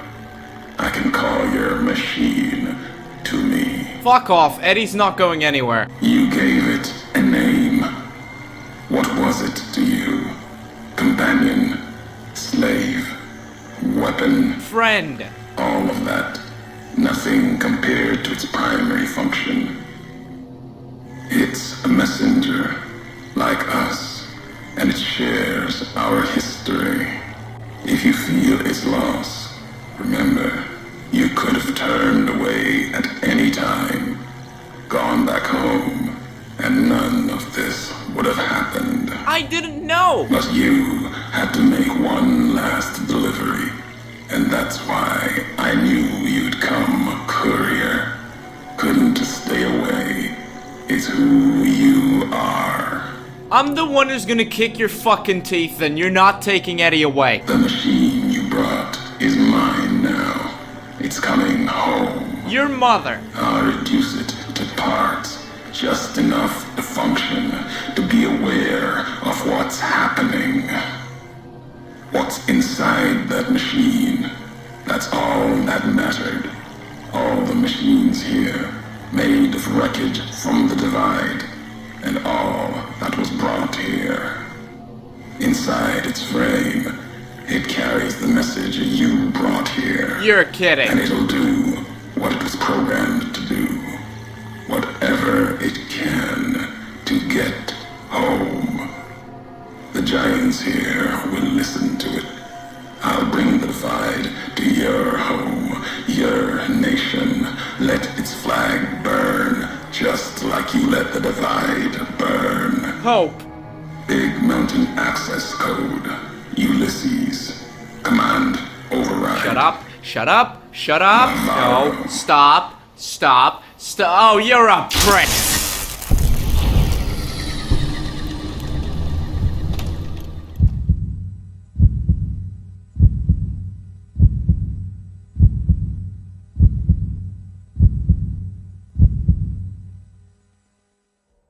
Ugh, fuck. Takes a whole lot more to kill us. This absolute bastard took Eddie, and we're not letting him get away with this. We've been played. We've been idiots this whole time. Eddie was the one that was carrying the nuclear launch codes. We mistakenly gave him exactly what he wanted, but we're not letting him get away with anything. Disregarding our own safety, we move down the building at a brisk pace. The destruction here is somehow more violent anymore. Loot doesn't matter to us anymore, but we still find some next to a corpse of a marked man, and a bag just behind where the body is. Ahead, there are roaming death claws, but this time we are prepared. We activate a stealth boy and walk right past them. We walk by the lake, the noise nearly deafening us. Ahead, there are marked men. Their positions are strong, and they have the warheads to heal, so we try to find a way around. We find a cave, maybe a tunnel system to get us where we need to, and inside the cave, there's what looks to be like a corpse, completely picked clean of all flesh. Next to it, there's an NCR distress beacon? What the fuck is this about?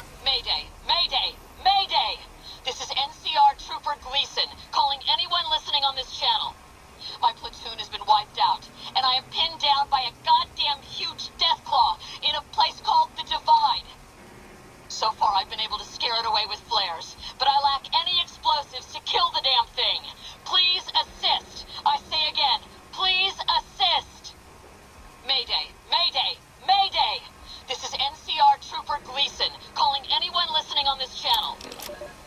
giant death claw. Maybe she meant one of the ones outside. Let's continue, and oh!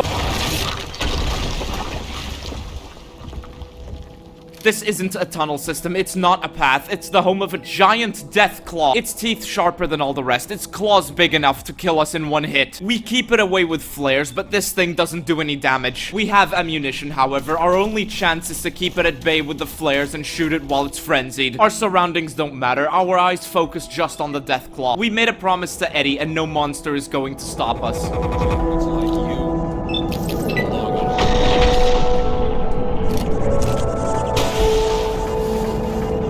Degenerates like you belong on a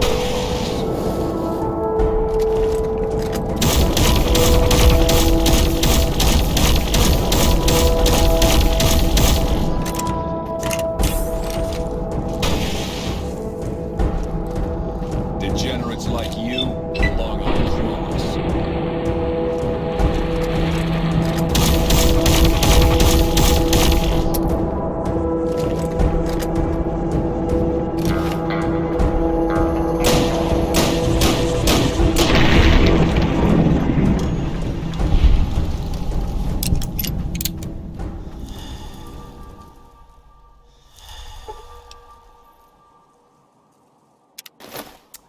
Fuck me! After spending enough ammunition to overthrow a small government and with the death claw dead, we finally look around and only now do we notice a warhead stuck in the rocks. We realize we could have used this to kill the death claw, but regardless, the job is done. You know what they say, it's a wild wasteland. Turning back around, we see another warhead and we detonate it to create an exit. Turning back around, we consider our options and realize we still have another stealth boy, so we activate it and use it to sneak closer to the marked men's fortress. After avoiding some satchel charges, we realize that the way ahead is blocked, but we see another warhead, so we create a path for ourselves. They definitely know we're here. We try to sneak forward, but our senses tell us that something is behind us. Turning around, we see a reflection that isn't quite right. A marked man also has a stealth boy, and he tried to sneak up behind us, but thankfully we're faster. After a long struggle and a couple new cuts to our armor, we advance further. Finding the way to the silo takes us a while, but find it we do, except it's blocked by a bunch of marked men. Our luck may not be 10, but it might as well be, because on the way here we found another stealth boy, so we activate it and sneak our way to Ulysses' temple. He may be a tribal, but stupid he is not, because down the hallway we hear security systems, active and alert, patrolling for marked men and us alike. But stop us they will not. Angrier than a sniper in Novak, we destroy the robot and pick off the turrets. With that done, we finally look around. We find some pods and we see what looks like an iBot inside one of them. Is that who I think it is?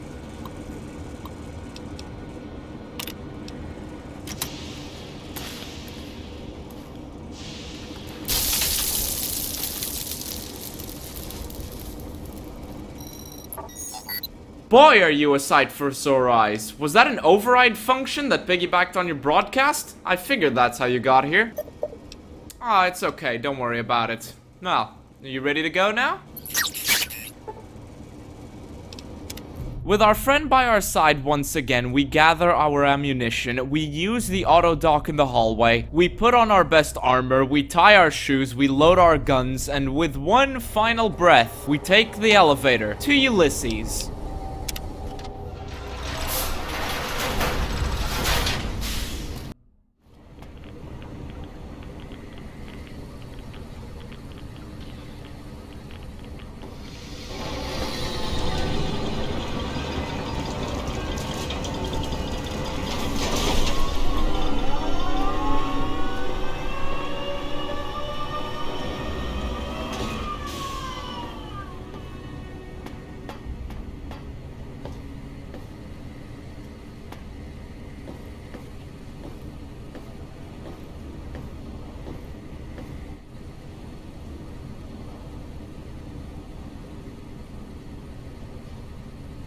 Your city, Vegas, lies in the other direction with the rest of its slaves.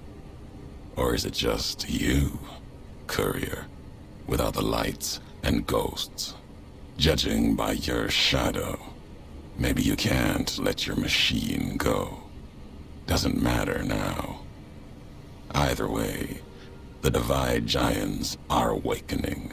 The missiles here on their way home. There is no way to to stop them. Look, what happened here at the Divide was an accident, but what you're doing is insane. No. Now there is purpose. I believe you when you say you were careless. The Divide, the chip, the machine you brought here. Many messages can be taken from that, intended or not.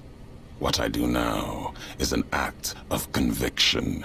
Okay, look, so if you blame me for what happened in the Divide, then let me answer for it, not everyone else at the Mojave. Blame you? No. Learned from you. Both the weapon to kill a nation and the strength to do it. You showed me a road, a way to carry my message. You've already answered for what you've done. Now the flag you follow will answer for it. Oh, look, this is between you and me, not anybody else. No. The paths we've walked, the roads, and the flags above them carry equal blame. You walked the West, didn't stay. You know the reason.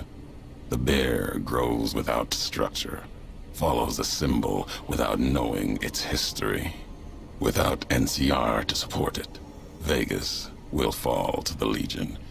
That grave of lights back to dust and ghosts, as was meant. After this, only one flag will remain over the Mojave.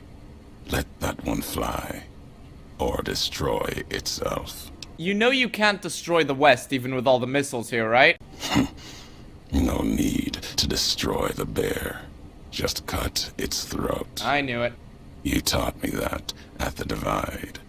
Only need to cut off the supply line, the road, to watch something greater die. I'll turn the long 15 into miles of fire. Cut off the Mojave. NCR will fall back, lose Hoover Dam, and leave their throats exposed to the Legion. Even if you have no faith in the NCR, I do, and I think my actions have proven it. Your actions have carried strength. If you speak for the two-headed bear, I'll hear your words, even if I will be the only one to hear them. If you believe it should not die this day, then answer me why. Why? Well, 'cause your tapes prove you learned the wrong lessons. Comes down to perspective. How far one's walked, and what they've left behind. If you challenge this moment, let's hear your perspective. If my words are all you have, let's hear them. So, in your logs of the White Legs, you mentioned your tribe and its past, right? My tribe. That log. No. It concerned the Whitelegs, training them to kill. For Caesar. There is no meaning there beyond the road to New Canaan, the history of the murder of its people, and Caesar's past. Well, the White Legs might as well have been your people, don't you think? The Whitelegs? To even claim they were shadows of the Twisted Hairs. No. Whatever words you heard, they were not mine. No, Ulysses, I'm talking about the past and in the respect they showed you. Respect? The braids I wore. They took that from me. Thought it made them more like me, more willing to have Caesar listen. They didn't know what the braids meant, the mark of my tribe before Caesar came, before Wilpus came for them at dry wells. There was death in that meeting, even while Wilpus smiled, asked for our help against the other tribes. All the while, they were looking to cast our history on the fire, and did. Another tribe, consumed by the bull. Nothing left. Oh, but you're forgetting the Twisted Hair survived even after Caesar. No, they didn't. They were ended completely. Became part of history's march. What, so you don't exist? If you feel there is meaning in the Whitelegs taking the braids of my tribe, what they did, insult, not respect. No, what it means is that what survives can become worse than what was there before, you fucking idiot. You're saying when the meaning gets lost, that what happened here can make things worse. Yes! Happened in the Mojave. flags of the bear and the bull.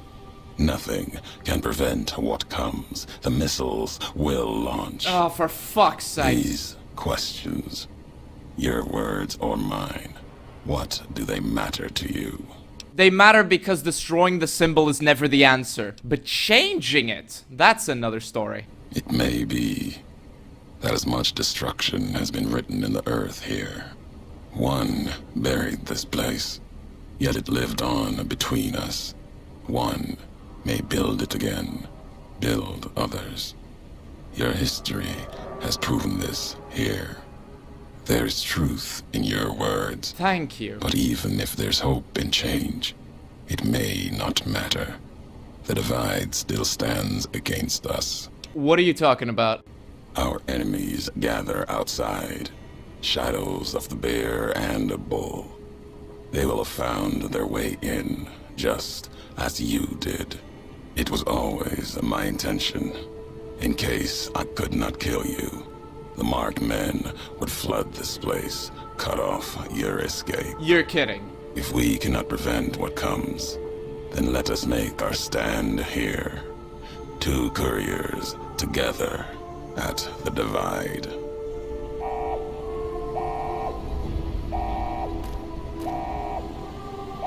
They come for us, east and west alike.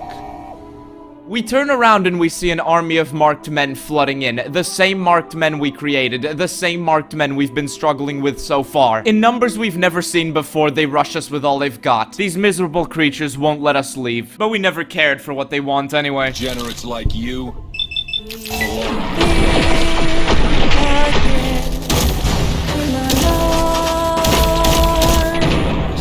Let's sway again tonight.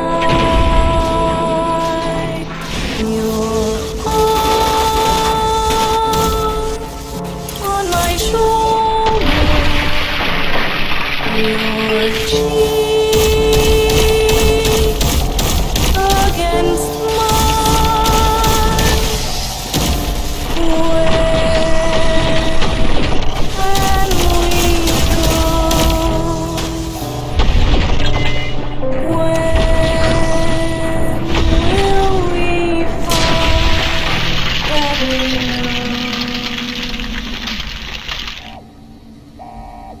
If we're done here, let's leave the divide behind. If we get separated, I'll meet you above Hopeville, near the canyon wreckage. With the marked men all dead and Ulysses as a temporary companion, we now have to solve the problem of the missiles launching. We spot a console on the side and we don't have time, so we approach it quickly to see what we can do. Experiment log 369248/A. iBot Duraframe Universal Interface Override System. This is Dr. Whitley presiding. Initial tests of the override system are promising. Against unsecured or lightly encrypted targets, the iBots have a 98% success rate. More heavily protected systems are still problematic. Military-grade encryption presents a very real possibility of critical overload of key systems. We've stopped tests before any robots were destroyed. But if we don't address the problem, our iBots will fry themselves hacking military networks. So wait, you're saying you can stop the missile? But the log said this encryption would kill you. No, Eddie, I'm not gonna let you sacrifice yourself like this. There has to be another way. If you're sure about this, okay. Go ahead and stop the missile. And Eddie, goodbye.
When Eddie's circuits burned in the fires of the Divide, there was one small part that held on until the end. It was the fragment that held on the old world memories and the words of his creator in his last moments.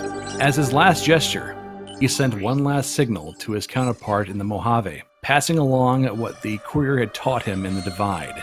There was the chance, always, that Eddie's journey would continue, perhaps carried by another Eyebot in the Mojave, the one from which the Eddie from the Divide had been shaped. For now, the courier knew Eddie's history and could carry it, even if the Eyebot had forgotten.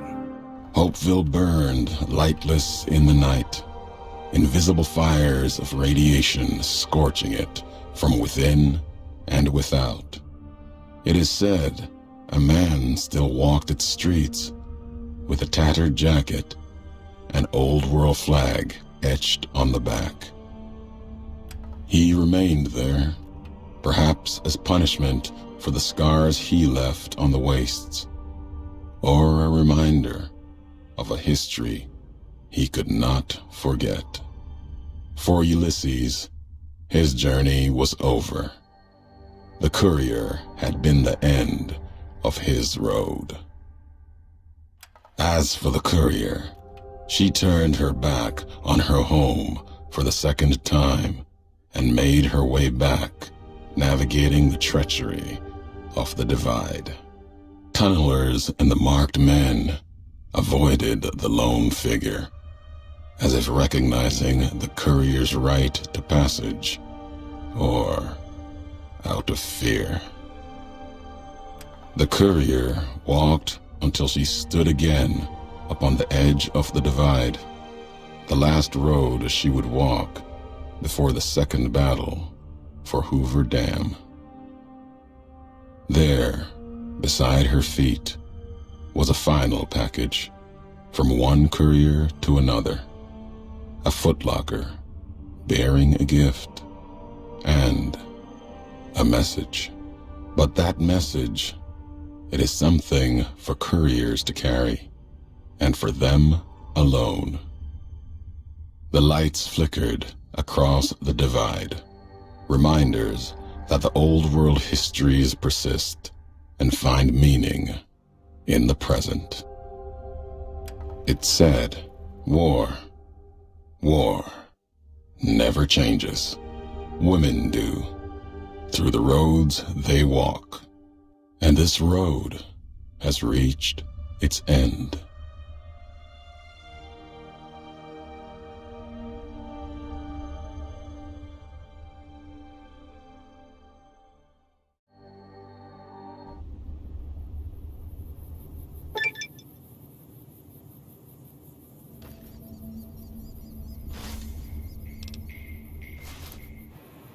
Last tape, last message. In case you best me.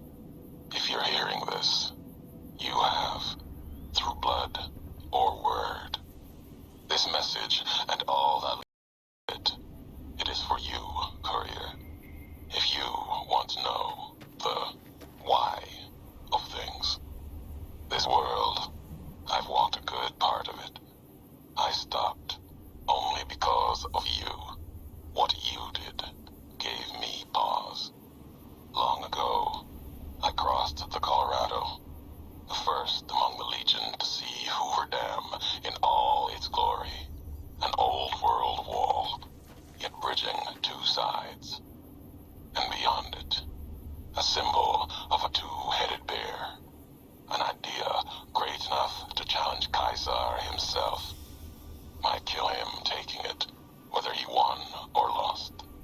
The bull needs to fight, needs the challenge. Without it, it falters, dies in the dust. Might be a lesson there, in you and me.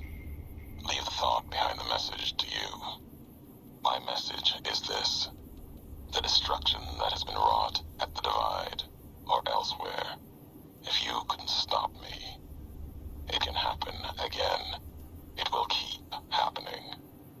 If war doesn't change, men must change. And so must their symbols.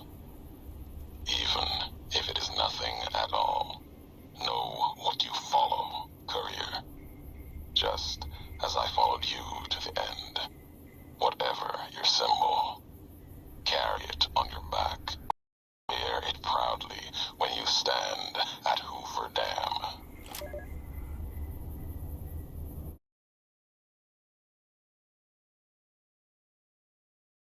And that, dear friends, concludes the plot of The Lonesome Road, but it doesn't conclude our story. There are many things that I did not show you, and that I won't show you in this video, because even though as I recorded this, I kept switching between calling it a review and a retrospective, it is still a bit more of a retrospective than anything. There's more things out there for you to discover in the Divide, and there's things that I'm not going to show you because you still should definitely play this. What I'm trying to say is there's still plenty of reason to return to the Divide, but not just because of the Courier's Mile. Who knows? If Ulysses is alive, you might get a few clues as to what to do during the Battle of Hoover Dam. But that's not why you stayed up until this point in the video, now is it? Earlier on in this video, I said that the Lonesome Road is everything that Fallout represents, to me at least. And the reasons for that are actually very simple. See, even though Fallout has always been defined by the freedom it gives to the player, before these fucking idiots showed up, what matters to me the most is the freedom I have to roleplay within the boundaries I'm given. Combined, of course, with the story that's being told. The Lonesome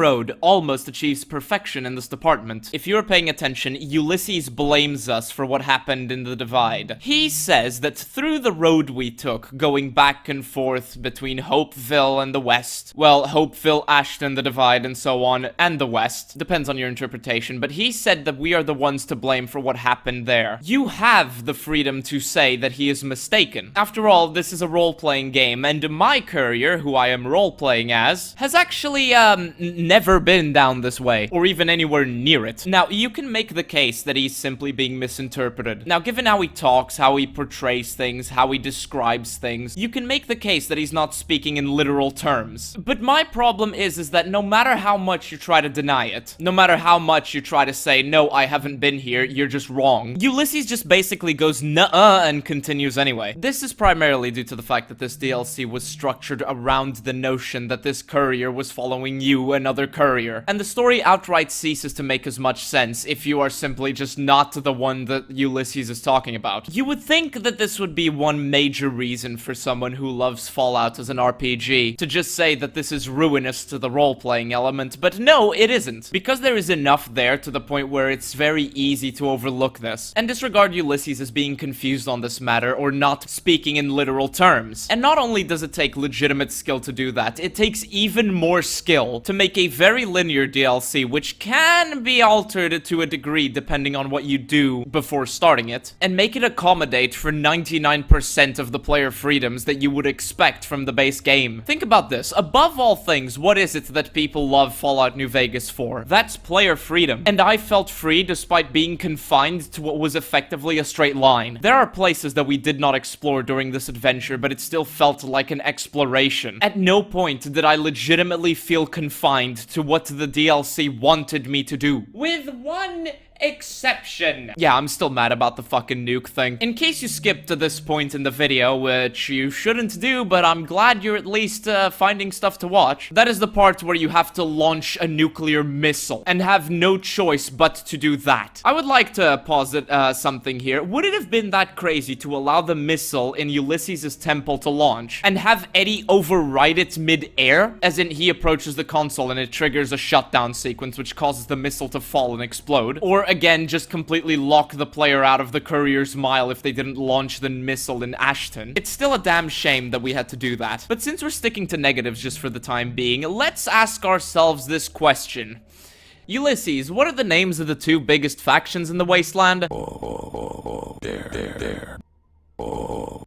There. Look, I get it. A lot of people disregard him because they find it annoying that not only does he talk slow, but he also talks in symbols, and while I definitely understand why he is a tribal whose culture revolves around symbols and interpretation of symbols, he shows himself to be perfectly capable of calling NCR a, NCR, and the Legion as, the Legion. So even though I feel it is perfectly adequate to have him use Bear and Bull instead of NCR and Legion, I can definitely see why it would annoy a lot of players, and to a degree it also annoyed me, but the primary reason for it annoying me is because I'm that one autist that wants to see every single path. And oh my god, I have woken up multiple times in the night to Ulysses saying bear and bull. This won't bother you on your first playthrough, probably not even on the second, but it starts to get to a point where it's slightly ridiculous, especially if you try to have extended conversations with the guy, which is sadly something that not every player is going to do because of his slow talking speed combined with the delay inherent to playing voice lines through Eddie, because they always have to wind up a little bit before audio is played. I don't know, is there a way to fix that? I'm not sure. And it's a damn shame, honestly, because a lot of people overlook the things that Ulysses says, because even though it gets annoying trying to decipher what this guy is trying to tell us, you get used to it eventually, but it is a bit annoying in the beginning. There are a lot of things here which, regardless of how correct you think they are, give you reason to pause and think. For example, you can talk down Ulysses in so many ways, it's actually unreal. I just went with the voice recordings, but it's not just as simple as walking in there, passing a single speech check, and being done with it, like in fucking Fallout 3. There is one negative on saving, but if you noticed something, when I was talking to Ulysses, I got a lot of dialogue options related to his audio logs, but a lot of them were downright contradictory. Do you want to know why? Because like I said in the beginning, the Lonesome Road does not hold your hand, and if you cannot make sense to Ulysses, let's say you get a fact wrong or your logic doesn't add up, he will simply disregard you and you'll be locked into combat with him and the marked men. And I have to say that I really like that, even though it's just a small segment at the end, because as much as I like the rest of Fallout, I really don't like having the correct answer told to me via a little tag on the side identifying a perk or a skill check or whatever. And don't get me wrong, that definitely exists in the Lonesome Road. There are correct answers hidden behind skill checks, but the sheer quantity and quality of all the options you have means that even if you have a skill check over there telling you that, hey, you should pick this, you are disincentivized from doing so. Because the Lonesome Road, regardless of how linear it is still a role-playing adventure at the end of it. And it wants to make sure that it acknowledges your role-playing.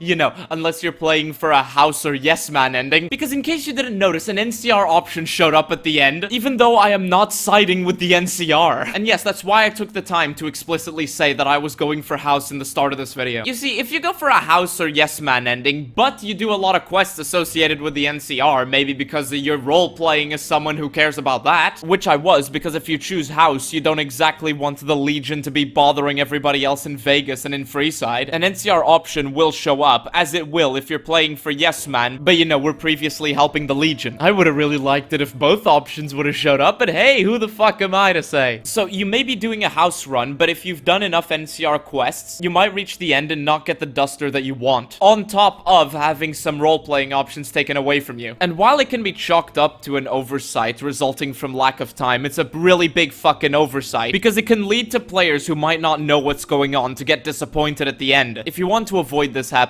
just make sure that you do a couple of quests inside the strip and in Freeside, and that you don't do too many for the NCR. I suppose this doesn't matter that much if you only care about the role-playing itself, because you can just turn around and say, haha, I tricked Ulysses so much he gave me a duster with a symbol that I don't actually side with. But then you realize that you'd have to play the entire DLC again just to get the one you want, and you might just reach the end and, you know, not get the one you want. And you know, if it wasn't for these things, I would probably call the story of this DLC outright perfect. And yes, I am counting the functionality of the role-playing features into the story. One last thing related to the story, I was going to take away points from it, because if you're playing NCR, especially if you use guns a lot, Ulysses will absolutely lambast you for killing from afar, and I suppose that's fair enough, except for the fact that he uses nukes. And even though I'm not giving points, I was gonna take away some because of that, until I realized that it can be justified far too easily for me to bring it as an objective negative. I can't say this is objectively wrong and bad. And if you're wondering what the justification is, well, Ulysses has gone mad because of how broken he is. Madness, despair, rage, that can lead you to be a little bit of a hypocrite, and so it is possible to just rationalize it away. Actually, there's one more thing about the story that I want to mention that I didn't prepare for, but I'm gonna leave that to the end. So, now let's move on to the gameplay. As you know already, I have very few complaints here, at least major ones that is, but there is one that I simply cannot let slide. Go easy on me here, okay? Just go easy on me, but why the fuck are the tunnelers so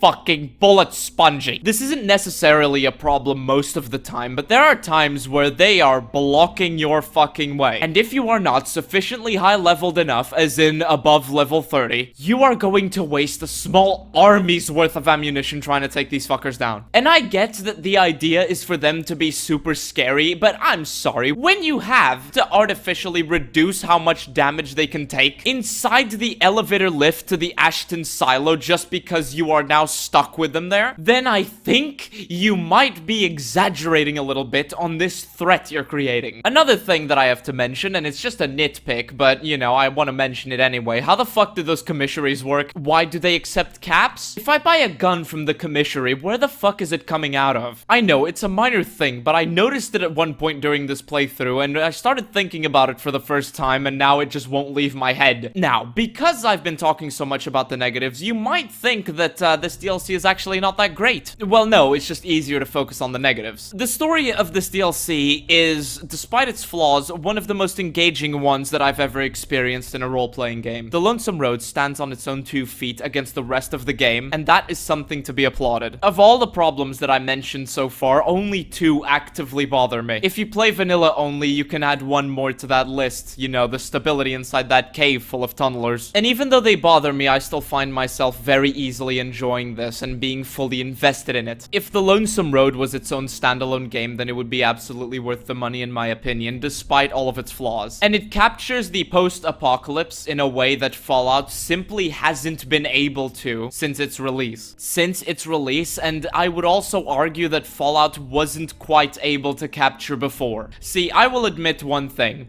I've never played Fallout 1. I'm going to, don't worry, I'm going to. But with my experience with Fallout 2, Tactics, 3, New Vegas, and 4, none of the other games and DLCs have managed to capture this degree of post-apocalypse like the Lonesome Road. And that's not actually a very controversial statement when you think about it, because every other piece of Fallout content is dozens in the case of Fallout 1, and in the case of all others, hundreds of years removed from the atomic war. Whereas in the Lonesome Road, the effects of such a thing are only a few years behind you. The effects are still very, very fresh. It makes the DLC be very, very unique and engaging in a way that no other Fallout game is. And honestly, if we ever got a Fallout game not made by Bethesda during the earlier years after the end of the world, then it would be something I would love to explore. And no, I'm not factoring in Fallout 76 in that. Fallout 76 is not a Fallout game. Fallout 76 doesn't exist, it's not canon, and it shouldn't be considered in any way related to Fallout in any form whatsoever. Can we agree to that?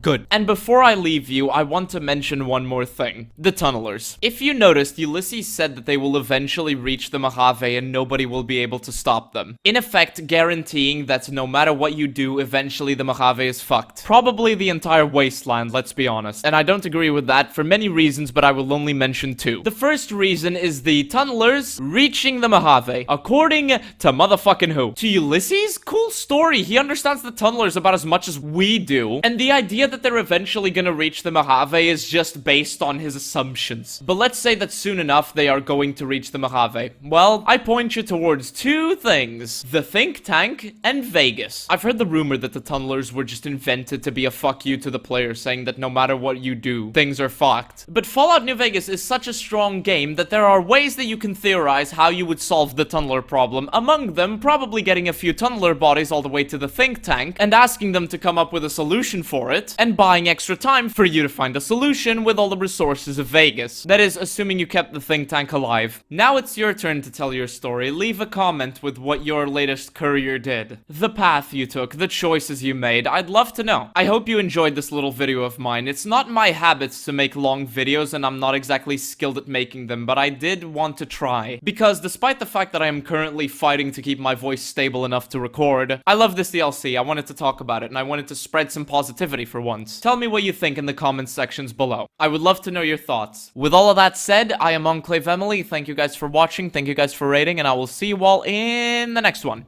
Bye-bye.